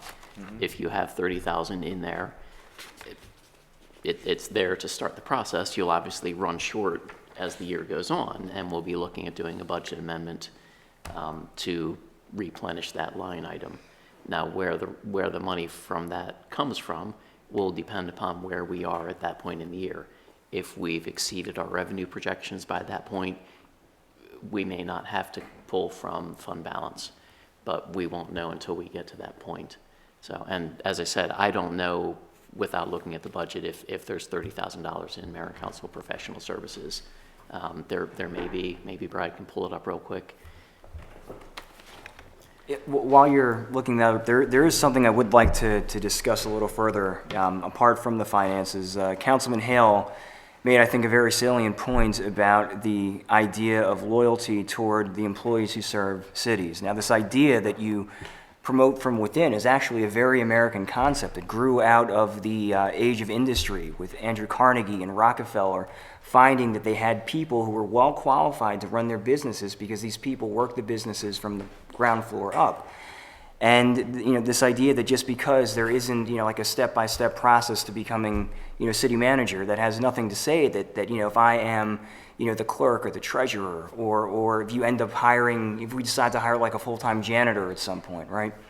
That you have that perception that first of all, this is a town that you love, right? And I want to serve the town that I love, but why would I serve the town that I love if there's no loyalty? And consequently, or I'm sorry, obversely, if I am someone from another town and I come in here, how are we able to prevent somebody from, as was alluded to earlier, that this is just like a check mark on their resume as they try to move to a higher position? Because I know in years past, in decades past, we've had issues with police officers who would come in, they'd be here for a year or two because they were just waiting for a better job somewhere else. And yes, I can come in and I can say, oh, this is where I want to be for the next 5 years, but if a neighboring city offers me, twice as much money, I'm out of here, And if, we do not demonstrate a sense of loyalty toward our employees, because, they're doing the day-to-day stuff. They hear citizen complaints just as much as we do, right? We're the ones we are making the decisions here. And, we are the ones who effectively oversee the organization, and that loyalty begins at the very, very top. And we want people who are going to be engaged with the city, who are loving the city that they're working for and loving the people that they are. Because as everybody knows, this is not, this is something that we love to do as council members, right? To serve the city, but it's not an easy thing either. It takes a lot of our time, it takes a lot of our effort.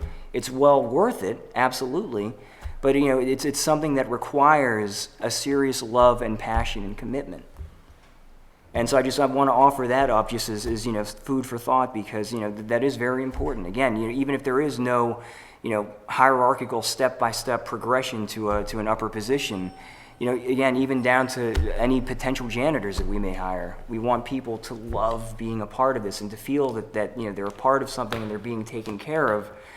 Because again, public service is not, it's not a common job. Well, and I would say that that's probably going to be one of the factors that they're doing as they do the hiring. If they see Jim's resume, they're going to be like, okay, we know this guy. So, he's going to have that up. But we're not replacing Jim. This city would be shooting itself in the foot to lose him. Agreed. So Agreed I would say, completely. regardless of what happens, our utmost important number one priority would be to take care of him you know, and whether he goes back to doing zoning or we give him more responsibility, or if there's somebody who does, you know, beat him out qualification-wise, well, then we work to get him to the point where when that guy's gone, then Jim takes over.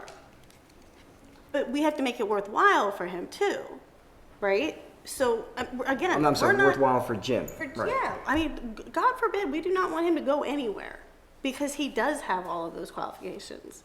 You know, he does have a love for the city and the knowledge and the time and the effort. So, But yes. if somebody were to come in that had something else that we thought would be better for the city right now, that doesn't discount him later. I mean, it's not like he's going to be like, Well, then with all due respect, why wouldn't we just do a search again later? If the first candidate didn't work out, why wouldn't we commit to a second search? And then on that note, right, of love, you confused me on that okay. one. So let's say we hire candidate X to be the city manager. Candidate X doesn't work out, and you talk about. I'm not saying it doesn't work out. I'm just saying in 10 years or 5 years he decides to go somewhere else or retire. We're going to do this whole process again. okay. The By average- then he will But have then that the much way more that you- experience. The average lifespan of a city manager is about 7 years right now.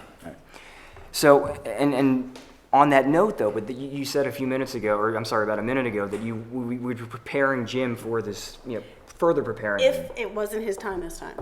That's all I'm saying. And he was looking at it and says, I want to be the city manager, then next go around, he'll know that much more. We stick him as the right-hand guy. He's the right-hand man for the city manager that gets hired, and suddenly he's got that much more knowledge. And on that note, though, we're looking for somebody who is going to be, you know, as permanent as possible. We're not looking for somebody to beat the average. We're looking for somebody who's going to be here for another 20 or 30 years. Well, but that's Well, not that's realistic. No, we not can, gonna happen. That's just we not don't realistic. expect that, right. No, I That's understand not that, but we don't want to go in there with the assumption that this is somebody who's going to be a stopgap measure. This is going to be for the next 5 years or whatever. And we're right? not doing that. And but that's the problem, though. That's the concern, right? If the average expectancy is 7 years, and that's what we're shooting for, right? But we're looking for somebody who's going to be there long term, right? To your point. Well, I say then- that yes. saying that, as we were told by Mr. Deutsch, you're lucky to get 7 years out of somebody anymore. They don't have the attention span they used to have. But when you find the right candidate, they stay longer. And would you not agree that a huge part of that is love of the place that you serve? Are you saying the people that move here can't Love it? develop a love for the- That we don't want new people to fall in love with Taneytown? And the other thing, again, I'm not saying Wait, it's not whoa, gonna be no, hold on a second, because you're engaging in reductio ad absurdum, because what I was getting at with the love of town is that if I'm from Alaska, right, and I see that Taneytown is hiring, you know, for any kind of a job or position for city manager, and I want to apply for that, I'm from Alaska. I'm not going to have some kind of love of this town, you know, as a I guess you could almost consider it a prerequisite for my application, right? And then use me as a perfect example, right? I'm originally from New York. The reason why I was elected here was because I demonstrated a love of this town, because I demonstrated a love of service, because I knew this town as well as I could. And, you know, taking that you know, personal relationship, that love, that is so crucial. But you're not taking that away from those who direct the city manager. But we need someone that we know for sure is the best person to handle it when we're not here, because we're not full-time. As much as it feels like it many times, we're not full-time. And we need someone that we know for sure is the best person. The six of us don't have the time to do this search, or the resources, or the expertise. We have someone like Mr. Deutsch, who has done countless numbers of these searches, and is confident in the people that he brings to the table. A lot of them are people he knows personally. Others are people he knows through connections. You know, he includes references in his proposal. Scott Hancock from MML, Dr. Wack from City of Westminster. I mean, it's people who know local government and who support what he does. I think right now he's the interim city manager for Cheverly, yes. He was the interim city manager for Sykesville. He was interim city manager for Westminster. You know, he fills in and helps fill these positions. He's great at what he does. And I think a resource like that at our disposal is going to benefit us long term. And please allow me just to interject. This is not, you know, a disputation of his you know, qualifications or anybody's qualifications, because I trust all of you inherently, right? It's just a concern that, back to my original point, that as Councilman Hale also said, I believe that we have what we need. Just that simple. I don't think we've done the appropriate work to know that. I think there is a due process that we should be doing to make sure that we know. I understand that point. May I make a comment from the floor? I'll take one brief comment from the microphone. I'm not gonna expound a lot. Chris Tillman, 10 York Street. I do know, and you've obviously been, Daryl, you've been involved in hiring before. I know that 30% is not a large sum. That's a fairly common figure. I've been involved in those kind of searches myself. So I know that the dollar value is not tremendously huge. But what is more important to that, to the people of Taneytown, is that this is a transparent process. The recent election, as I'm sure you gentlemen surely understand, and you ladies as well, but these three gentlemen were just elected to their positions, brought in on the wings of change. And the last thing you want to be seen as doing at this point in time is going back to the good old boy network of Taneytown. With all due respect to Jim, who has been here for a long time and is excellent at his job, the last thing you want to be seen as doing is going back to that network. If you make the nationwide search and you make a transparent effort at it, and that the public can have confidence in, if Jim is the right man, Jim is the right man. I tend to agree with you. I believe Jim is probably the right man.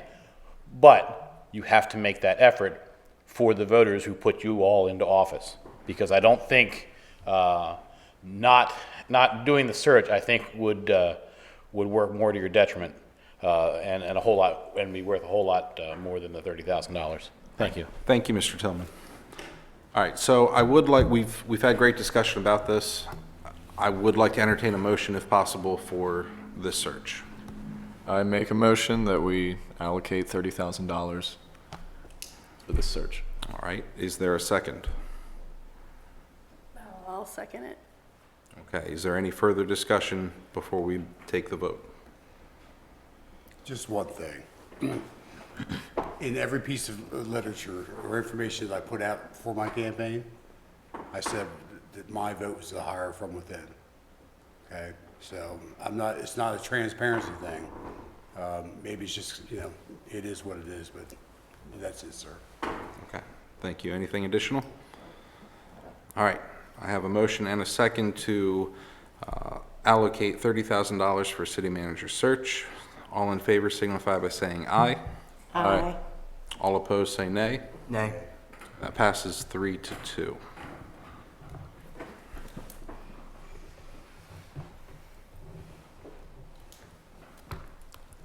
I appreciate the input of everybody in that discussion. And we shall move on accordingly. Next, we have property acquisition. I'm not going as far as to say let's acquire property. I would like to ask the council regarding the property on Dunbar Lane. I believe most everyone has heard about or visited the property in question.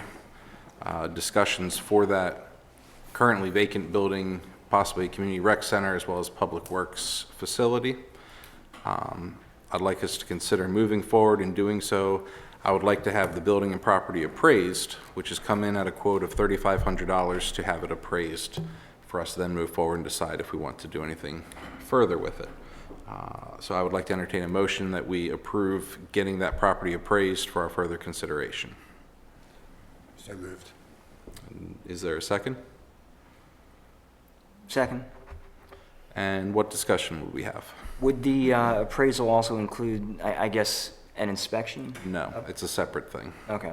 So we would have to do an inspection in addition to the appraisal? Well, the theory is that we would receive an appraisal, and then based on that, we can make a conditional offer that would be based on inspections, environmental studies, and all of those things, giving us an out in the meantime. But we really need to know where this property and building would be appraised so that we can make a fair judgment on whether we want to pursue it or not.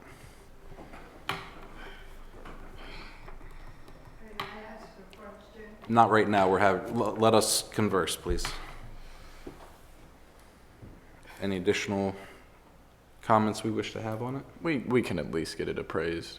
I mean, Well, but I don't think an appraisal will take into consideration the issues with the flooding and the damage that it's gotten. are we putting the cart before the horse if we try to do some type of inspection prior to an appraisal? I believe you are, yeah. I mean, really, we really need to have an offer in there to be able to have someone go in and inspect and to do these things.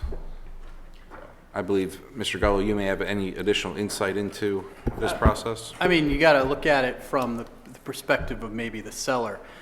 They're not just going to let everybody traipse through there and do whatever they want. They want to know that you want to buy it. And to do that, you have to have a contract of sale. So in order to get the contract of sale, you have to know whether or not it's valued at what you're willing to spend. And since we're a public entity, we aren't required to, but we typically want an appraisal so we know we're in the ballpark. So if you follow the train of thought from the beginning, and we get it appraised to say, well, this is what we would be willing to offer, and it helps you drive your offer, then you have your contract of sale where the guy may say, well, I'm not going to take what you're going to pay.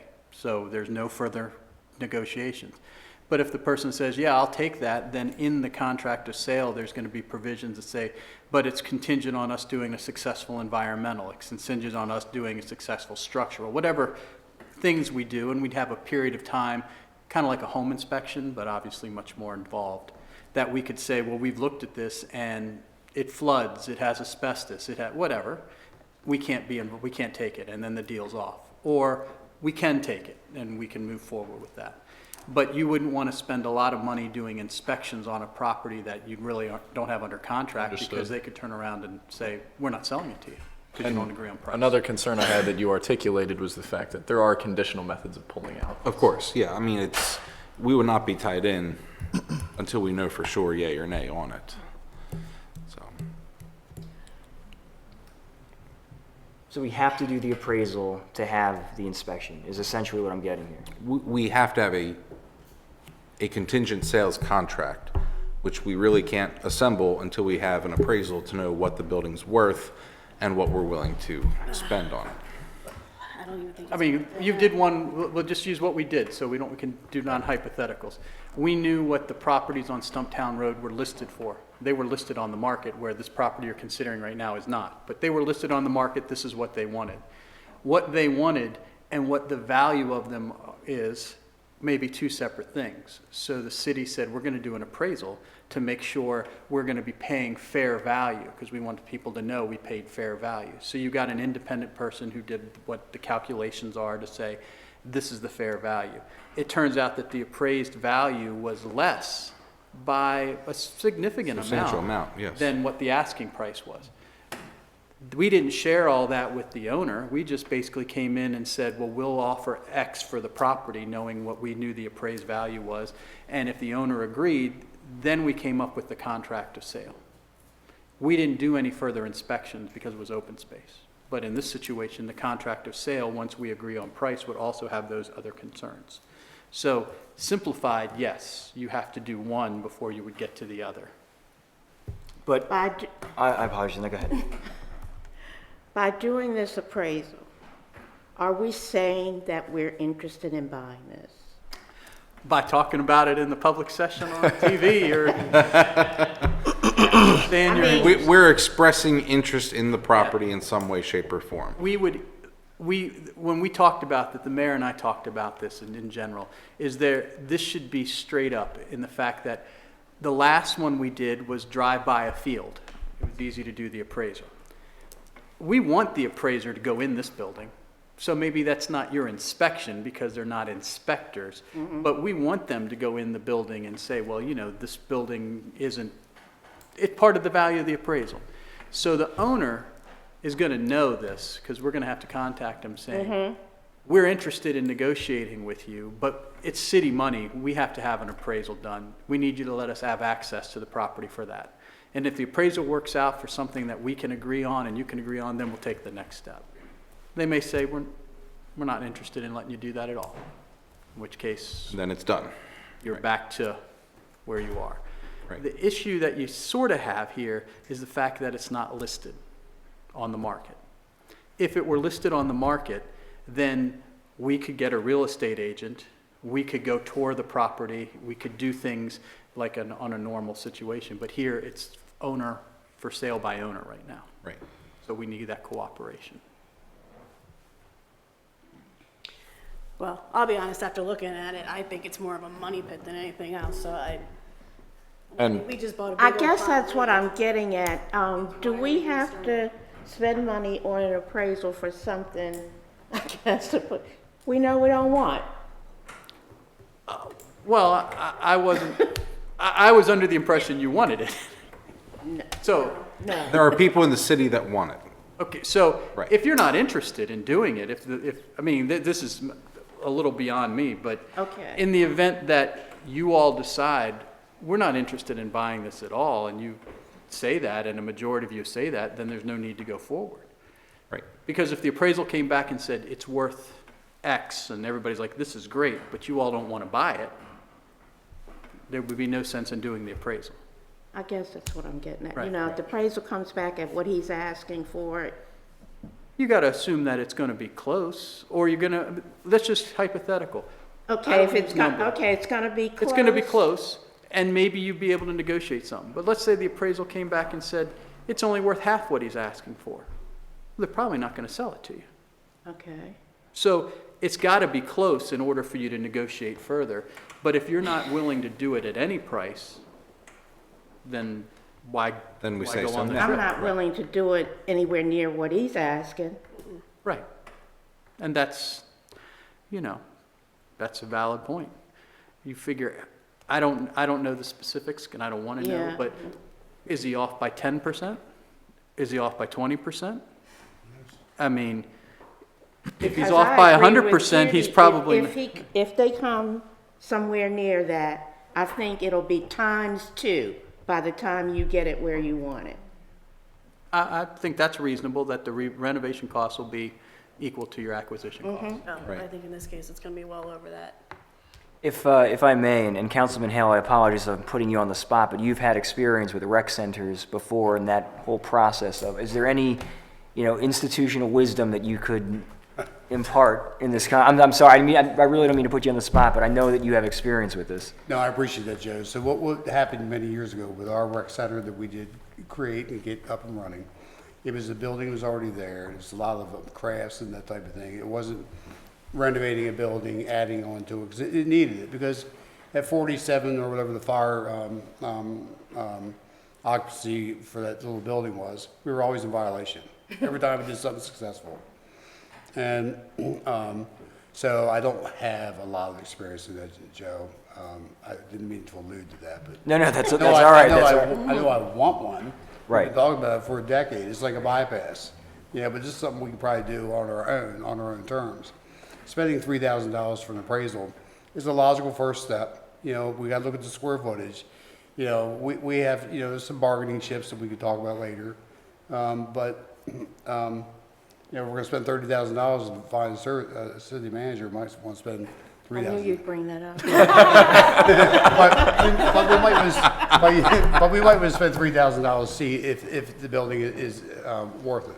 I'd certainly like, and I think the mayor has, we had talked, the building does need to be inspected. There's a very. There's no question.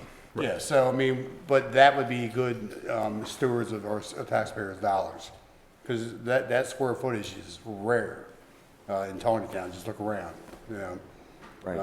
Well, let me ask a question. Because again, for a commercial building like this, or a building of this size, I'm not, particularly familiar with it. So would it be out of the realm of possibility for us to request having a real estate agent do, I don't know, some kind of like a walkthrough, something that would precede making some kind of, like a move to have an appraisal? Like if the property owner would be willing to consent to having someone that we, send out just to look things over. That's what the appraiser would do. That is an appraisal. That's, Yeah, But without being that formal, well, the thing is, what are you going to get out of it that I you was gonna won't say get it's from not an gonna be appraisal? free. Right. the question in our last, when this was set, because the recent precedent was the Stumptown Road, is that the city, meaning the council, wanted to be able to say to the citizens, we just didn't make a number up. Because that's what you're going to do pretty quick when you start negotiating, is that we had a professional appraiser, and the appraiser, he takes into account the square footage, the condition, the age, similar properties that sold. If they're not, where else did they sell, the location, all that stuff. It's a factor, I mean, a formula they do. So you were able to turn around and say, you may disagree with us for buying this, but we paid the value that it was worth because you had set that limit. And then you negotiated off that value. And that's the problem with not having something like that, is that all of a sudden you're just wheeling and dealing with a price. In a situation where we had a real estate agent the last time, we still did the appraiser before we ever got the real estate agent engaged, because we wanted to know what our offer was going to be, and we based it on the appraisal. And the appraiser would, I guess, do a cursory kind of like inspection, like he or she The would condition show up, would be a factor in the appraised. Right. Okay. Like if the appraiser was going to appraise a house, something we're familiar with, okay? And they go into the basement of your house and see mold, or they see water spots. They're not going to tell you where it comes from and how to fix it, which is what your inspections Inspector would will be. do, right. But they're going to say, this has a water problem in here, and Okay. that means to fix that usually costs $10,000 minus $10,000. They may go to this roof and look and they say, well, this roof is 30 years old and I can see where it leaks through here. To fix a rubber roof costs XXX, and it all factors into the value. Okay. Something to that effect, kind of. So it basically is the same for, like a building of that size as it would be for a house? No, that's why it costs extra to have a commercial That's why building it costs appraised. $3,500. Right. This would be like what the bank sends an appraiser to your house to make sure it's valued at what you said you were going to pay for it to the seller. And they want to say, let us check it out to make sure it is. It's our insurance policy, if you will. Gotcha. And what I was kind of envisioning was if you got to the point where you got to your contingencies periods, you would hire like a structural engineer. And that sounds expensive, but you would hire like a souped up building inspector, a person that does commercial inspections that would know, I'm climbing up on the roof and being able to check this. I mean, the floodplains, the things like that, that go beyond value, go beyond what it is you have to spend to make it better, if that makes any sense. It does. It does. Thank you. Sir, thank you. Out of curiosity, where are we getting the money for this? Not the 3,500. Well, I'll give you the 30-second thought here. If you're saying you're not the 3,500? I was going to answer that question. Yeah, no. But it relates to the bigger one. Any money that you spend, 3,500 or anything going towards that, before we spend it, we would want to pass a reimbursement resolution. So that would be a resolution we pass saying we intend to do a certain thing and finance it. And any money we spend before we get to the point of financing it, we're going to reimburse ourselves. So if you compare it to buying a house again, all the things you did to like check your new house out would be reimbursed to you when you get your mortgage. And then your mortgage would come in and you'd pay yourself back. So that's how typically things are done, because typically they're public financed. These aren't usually paid with cash. I mean, any public finance advisor like ours would say, you don't want to spend your cash. It took you a long time to make your cash. And if you're doing an asset that has a long life, you want the people that are using that asset over the long life of it to pay. And that's your tax money every year, as opposed to getting rid of your reserve that you built up. That's typical public finance. But I don't know that that's how you're doing it. That's just how it's typically done. The other thing is that there are, and I know everybody throws this out every time, but there are capital grant options through the Department of General Services with their capital grants and loans program. So, I mean, Yeah, it just would have been better if we had There's- bought there's this no- downtown property. right, Then there's- I'd feel a little better about buying property in town, which was the point yeah. I thought originally anyway. So to Councilman Hale's point, that, there are, I mean, that is something that I, heard myself, even though I wasn't campaigning this last time around, is that people are very interested in having some kind of recreational center. And if the only way that we can determine beyond the shadow of a doubt that this building is, worth pursuing or not, I think we have to have the appraisal then. Yeah, I mean, we can at least make an effort. So. All right, all in favor of approving an appraisal done on this property, signify by saying aye. Aye. All opposed, say nay. Okay. Last but not least, we have an amendment to the T-Mobile lease. This comes to us from the IT department. I looked over it, but I believe either Mr. Wyperk or Mr. Gullo may have better information to provide to us on this. Well, just very quickly, T-Mobile is proposing to put up new antenna equipment, but also to add a generator and pad on the ground at the standpipe site. Typically, when one of our cell carriers on our tower or standpipe increase their presence, we work to renegotiate their lease to charge them a little bit more for the extra space that they're taking. We did so with T-Mobile, and their improvement plans have already been reviewed. That's part of our routine with our existing contracts, our existing leases. They upgrade equipment all the time. It gets reviewed by CDM Smith. Dan Dennis coordinates with the provider. Usually it's a third party that's doing the improvements. At any rate, we negotiated with T-Mobile, and I have to give Dan credit here. He's the one that's actually been dealing with them directly. He and I just talk about things, big picture, and say, okay, well, let's try this. And then he goes out and he gets it done. He has been doing a great job with these leases.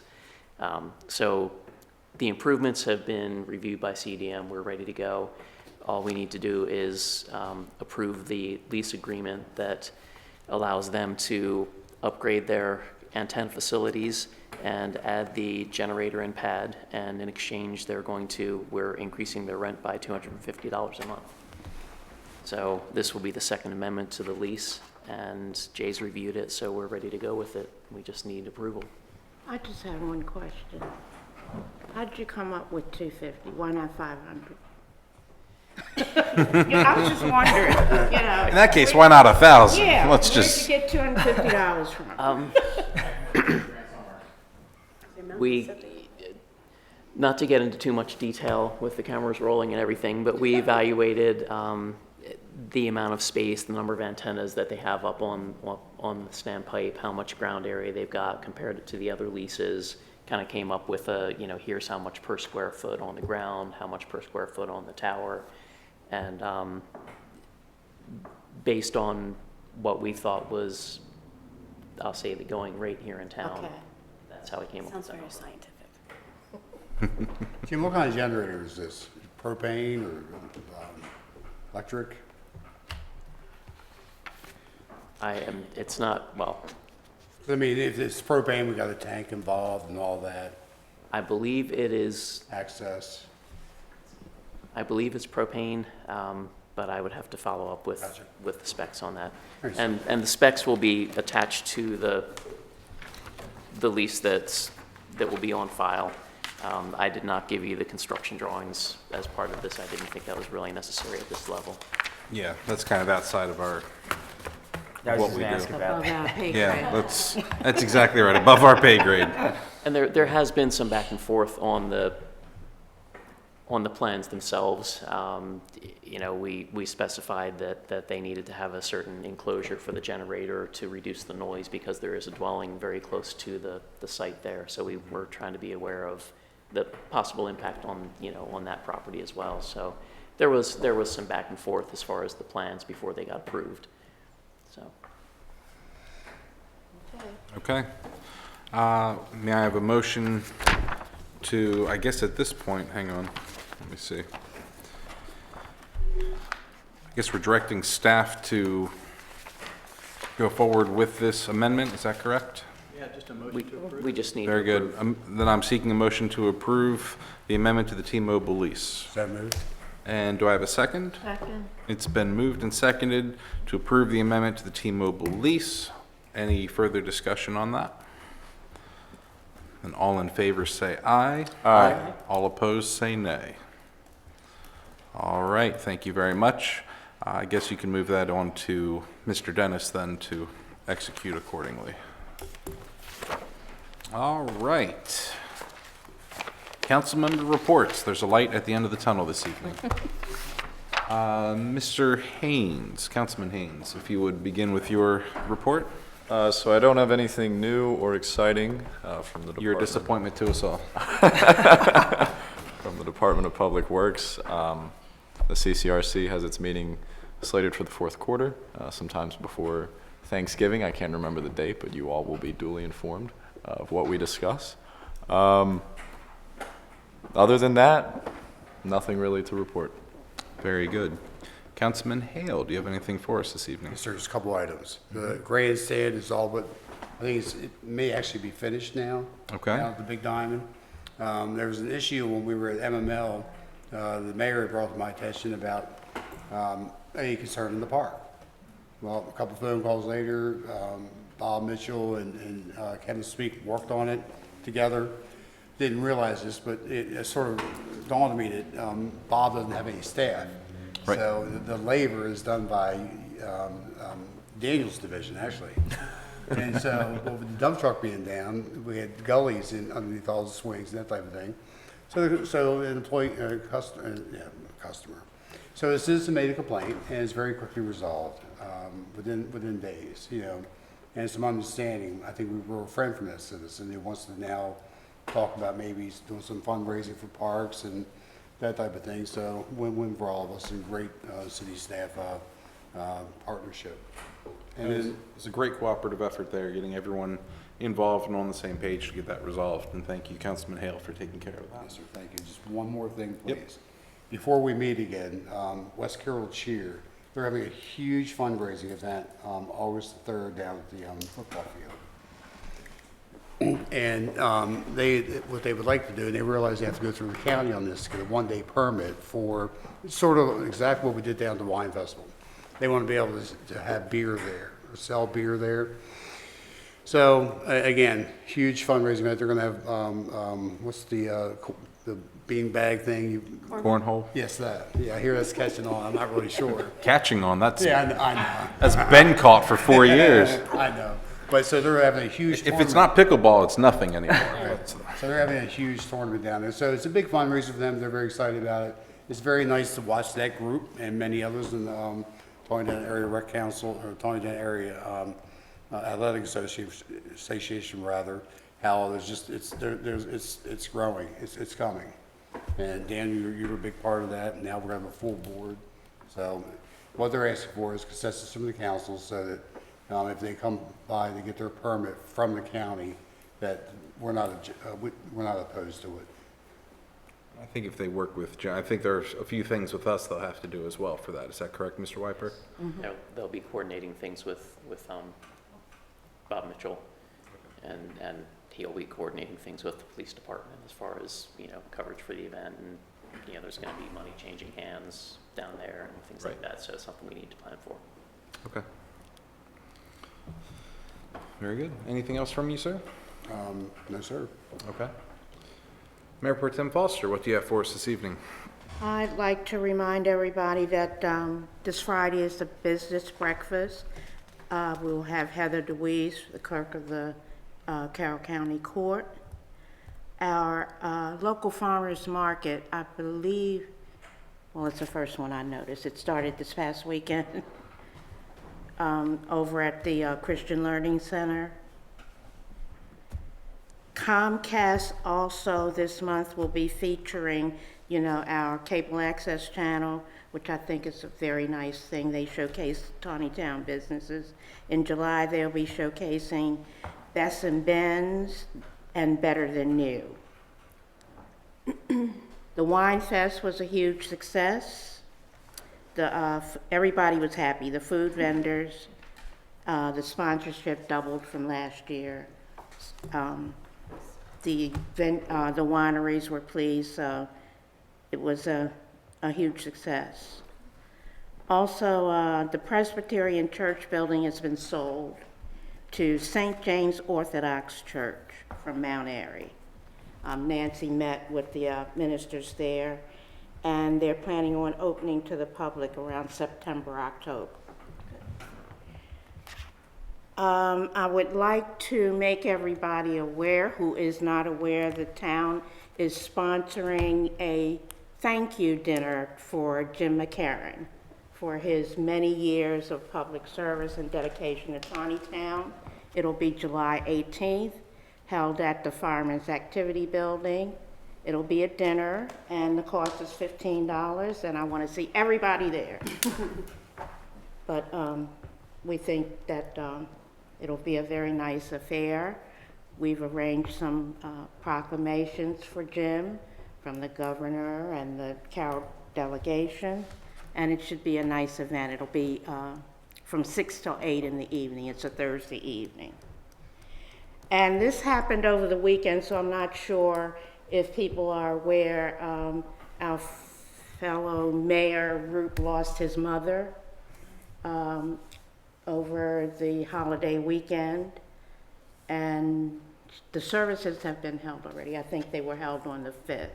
So I think it would be a nice gesture if we were to send an acknowledgement to Mayor Root and maybe a small donation to the church, St. Paul United Methodist Church in New Windsor.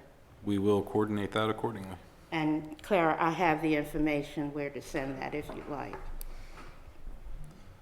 That's it. All right. Councilman Vigliotti, do you have anything for us this evening? Yes, sir. So a briefer report than usual, which is probably good.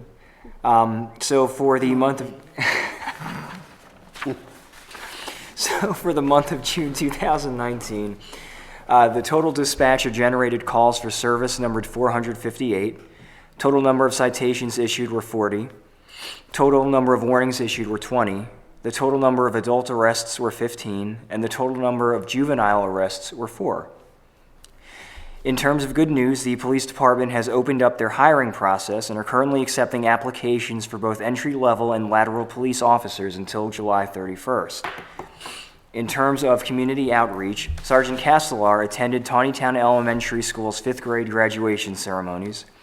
In addition to Relay for Life, multiple officers attended and provided security for the 2019 Taneytown Volunteer Fire Department Carnival.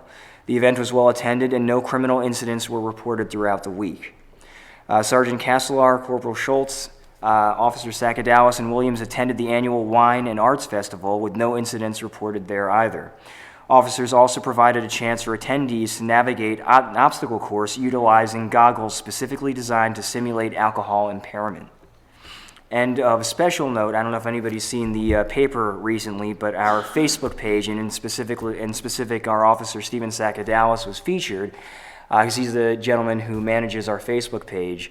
And we received tremendous positive feedback from not even just members of our own community, but beyond, nationwide, with people who are amazed at how engaging and warm and community-oriented our police department is.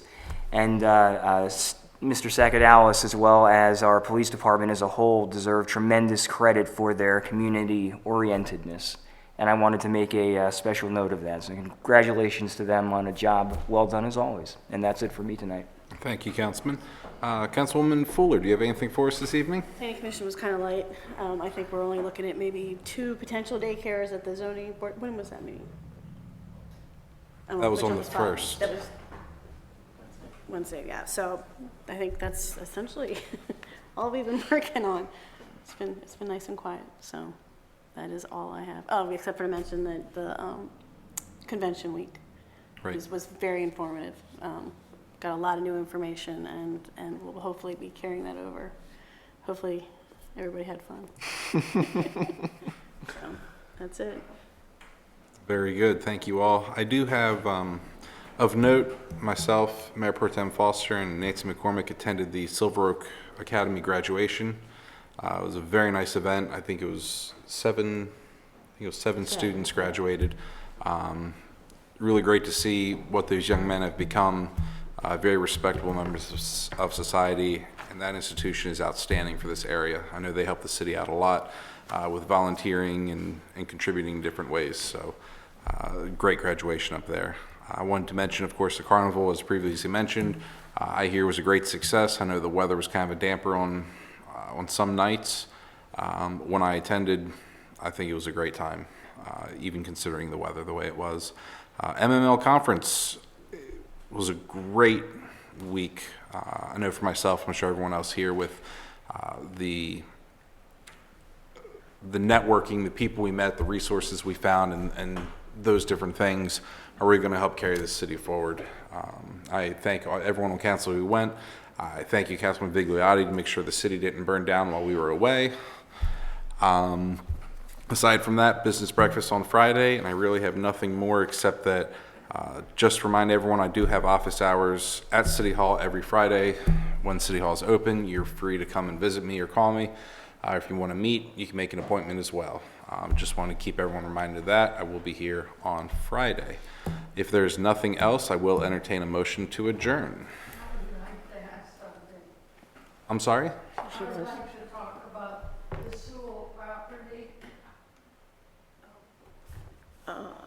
Well, I understand. Kinda late on that. Right, it's, She wasn't asked. is that something we can discuss after the meeting, you and I? No, I think it's for general public.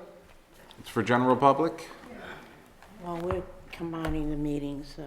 Feel free. Be really quick. All right, please come on up to the mic and,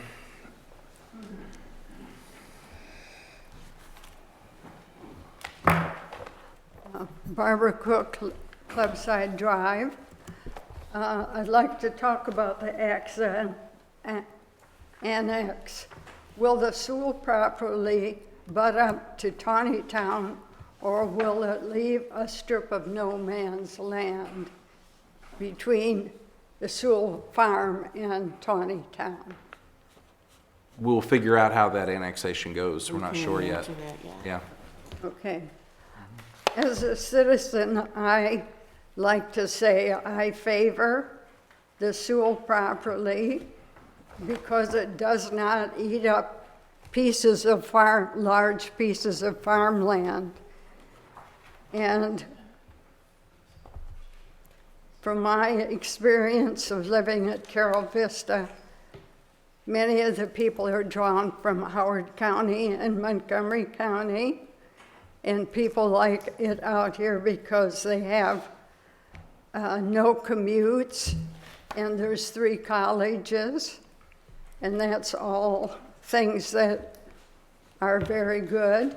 And I think since we're building Beads Crossing, it's going to bring in many, many small children. And these over 55 communities balance it out. They bring in high taxes and they balance out, and they balance out all these young children that are coming in. And I'm in favor of both of them. Thank you. Thank you, Barbara. May I have a motion to adjourn? So moved. Do I have a second? Second. All in favor signify by saying aye. Aye. All opposed say nay. We are adjourned. Thank you, everybody.